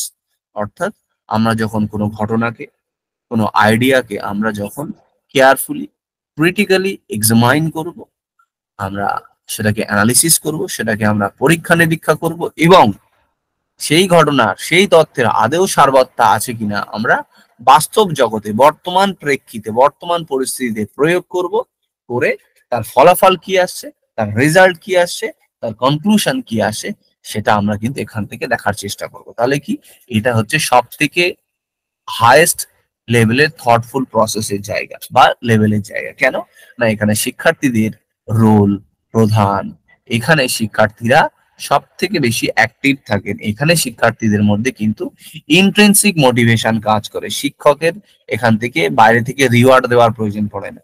মূলত যদি মোটিভেশনের প্রশ্ন আসে তাহলে কিন্তু আমাদের memory level of teaching and understanding level of teaching এর ক্ষেত্রে আমরা এক্সটার্নাল মোটিভেশন বা এক্সট্রিনসিক মোটিভেশন, আর রিফ্লেক্টিভ লেভেলের ক্ষেত্রে আমরা কি বলবো না, এখানে মূলত এক্সট্রিনসিক মোটিভেশন মূলত লক্ষ্য করি।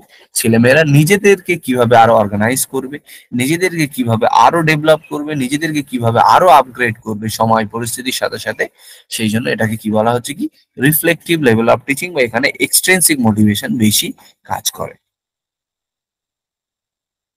আর লাস্টে আরেকটা কি না, আমরা ওটা দেখেছিলাম 1967-এ তিনি এই লেভেলস অফ টিচিং এর কনসেপ্ট দিয়েছিলেন, আর 1976-এ তিনি তার কনসেপ্টকে রিভাইজ করেন।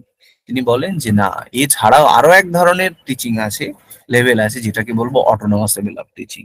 অর্থাৎ এই যে তোমরা এখানে যেমন কোচিং নিচ্ছ, আমরা যখন বা মানে তোমরা আমরা প্রায়ই সমবয়সী, 2-10 বা 2-5 বছরের আমাদের বয়সের ডিফারেন্স। আমরা যে সময়টাতে পড়াশোনা করেছি নেটসেট, সেই সময় অত টিচিং, এত কোচিং সেন্টার ছিল না, বা এত ক্লাসের সুযোগ ছিল না, এত স্টাডি মেটেরিয়াল অ্যাভেলেবেল ছিল না, কিন্তু আমরা সেলফ স্টাডি করে নিজেদের মতো করে পড়েছি। বা আরো যদি সেটাকেও বাদ দিই, তোমরা মাস্টার্স পাস হয়ে গেছে, অনেক ছেলে মেয়ে আছে যারা এখনো নিজেদেরকে ইমপ্রুভ করার জন্য, নিজেকে ভালো জায়গায় দাঁড় করানোর জন্য সদা সর্বদা প্রতিনিয়ত চেষ্টা করে যাচ্ছ।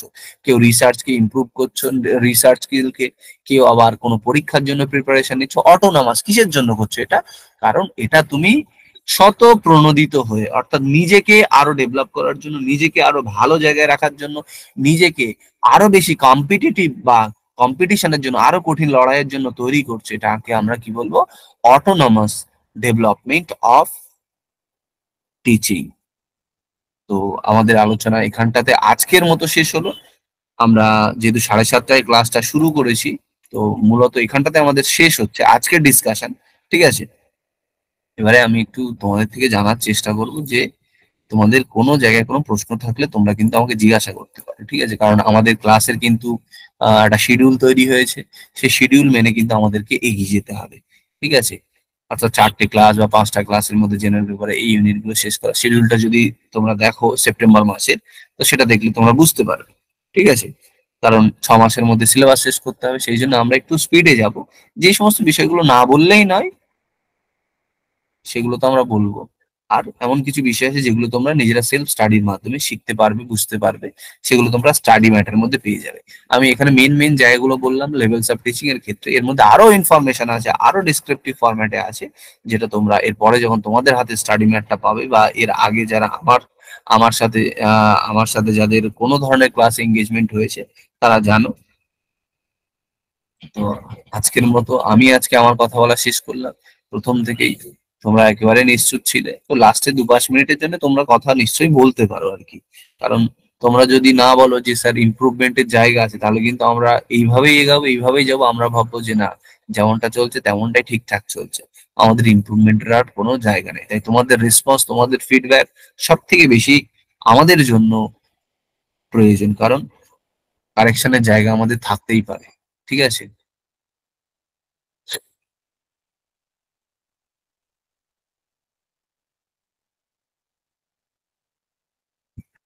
আমি প্রথম থেকে দেখছি অরিত্র সাহু।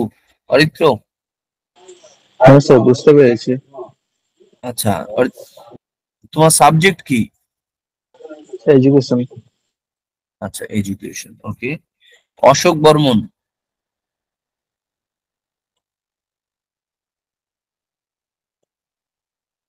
অশোক শুনতে পাচ্ছ? অশোক শুনতে পাচ্ছে না।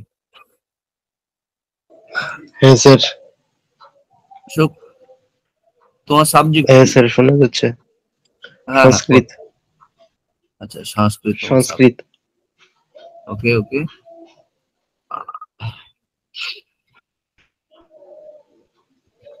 তারপরে কে আছে? দেবারতী। দেবারতী তো পুরাতন স্টুডেন্ট। দেবারতী, তোমার কিছু বলার থাকলে বলতে পারো।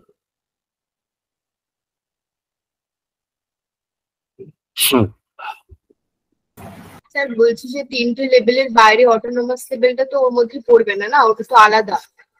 আলাদা বলবো না, এটা আপডেট, কিন্তু তোমাদের সিলেবাসটা আপডেট হয়নি। ঠিক আছে, সিলেবাসটা আপডেট হয়নি, কিন্তু এটা হচ্ছে আপডেট। আমাদেরকে সবসময় আপডেট নলেজটা থাকলেই ভালো, কারণ কোন পরিস্থিতিতে আমাদেরকে কি ফেস করতে হতে পারে, আপডেটটা জেনে রাখাই ভালো।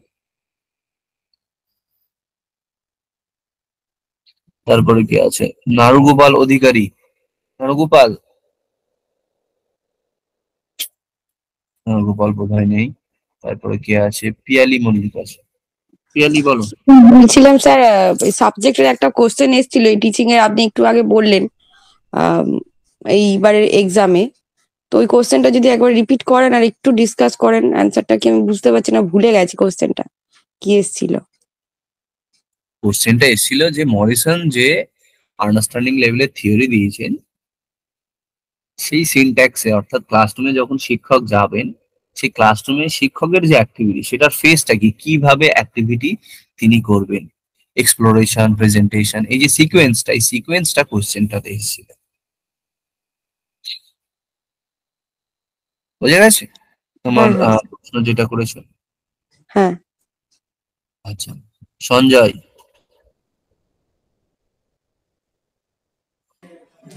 প্রণাম স্যার। হ্যাঁ, কেমন আছিস? ভালো, আপনি কেমন আছেন? হ্যাঁ হ্যাঁ, ভালো। হ্যাঁ, নিশ্চয়ই কিছু বলার থাকতে পারে। না, ক্লাস ভালো হয়েছে, ভালো লাগলো। আহ, আর ওই একটু ইভালুয়েশনের যে পোর্শনটা আছে ওখান থেকে কোশ্চেনটা একটু মানে ওই নেগেটিভ টাইপের যদি আসে, ওখানটাই সলিউশনটা কি আছে? আচ্ছা, আমরা যেহেতু আজকে প্রথম ক্লাস করছি, হ্যাঁ, তো ইভালুয়েশন দেখবে, যদি তোমরা সিলেবাসটা দেখো তাহলে ইভালুয়েশন দেখবে একদম 6 নম্বর সাব বুলেটটাতে আছে, বা 6 নম্বর বুলেটে আছে। ঠিক আছে, 6 নম্বর।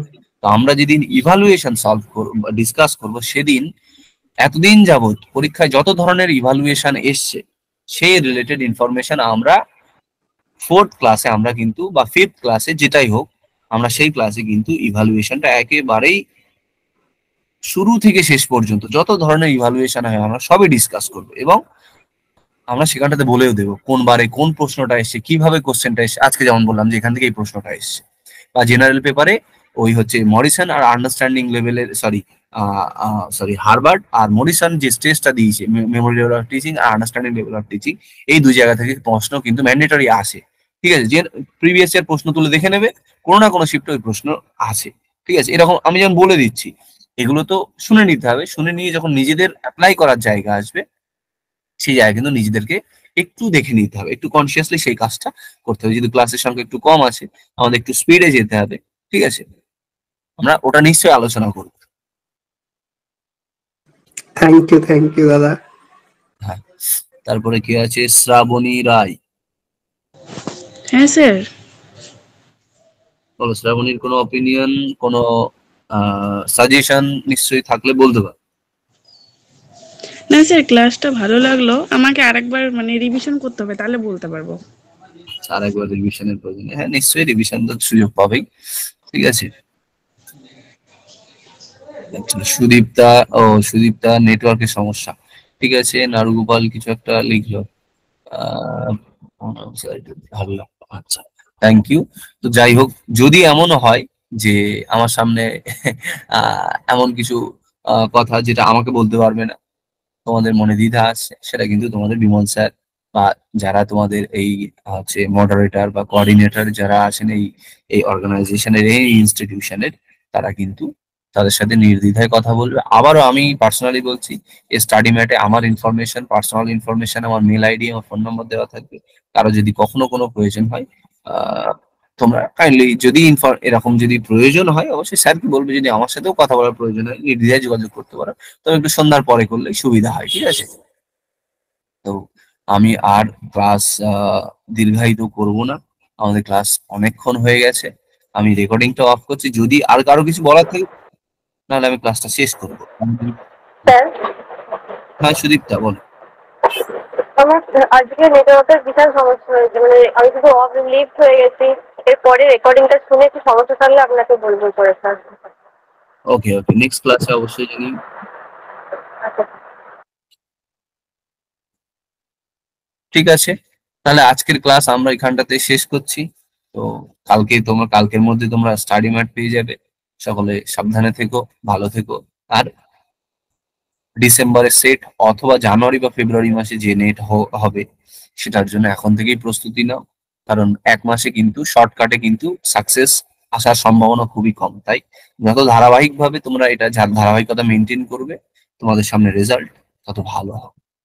এটা বলেই আজকের মতো শেষ করছি, ঠিক আছে।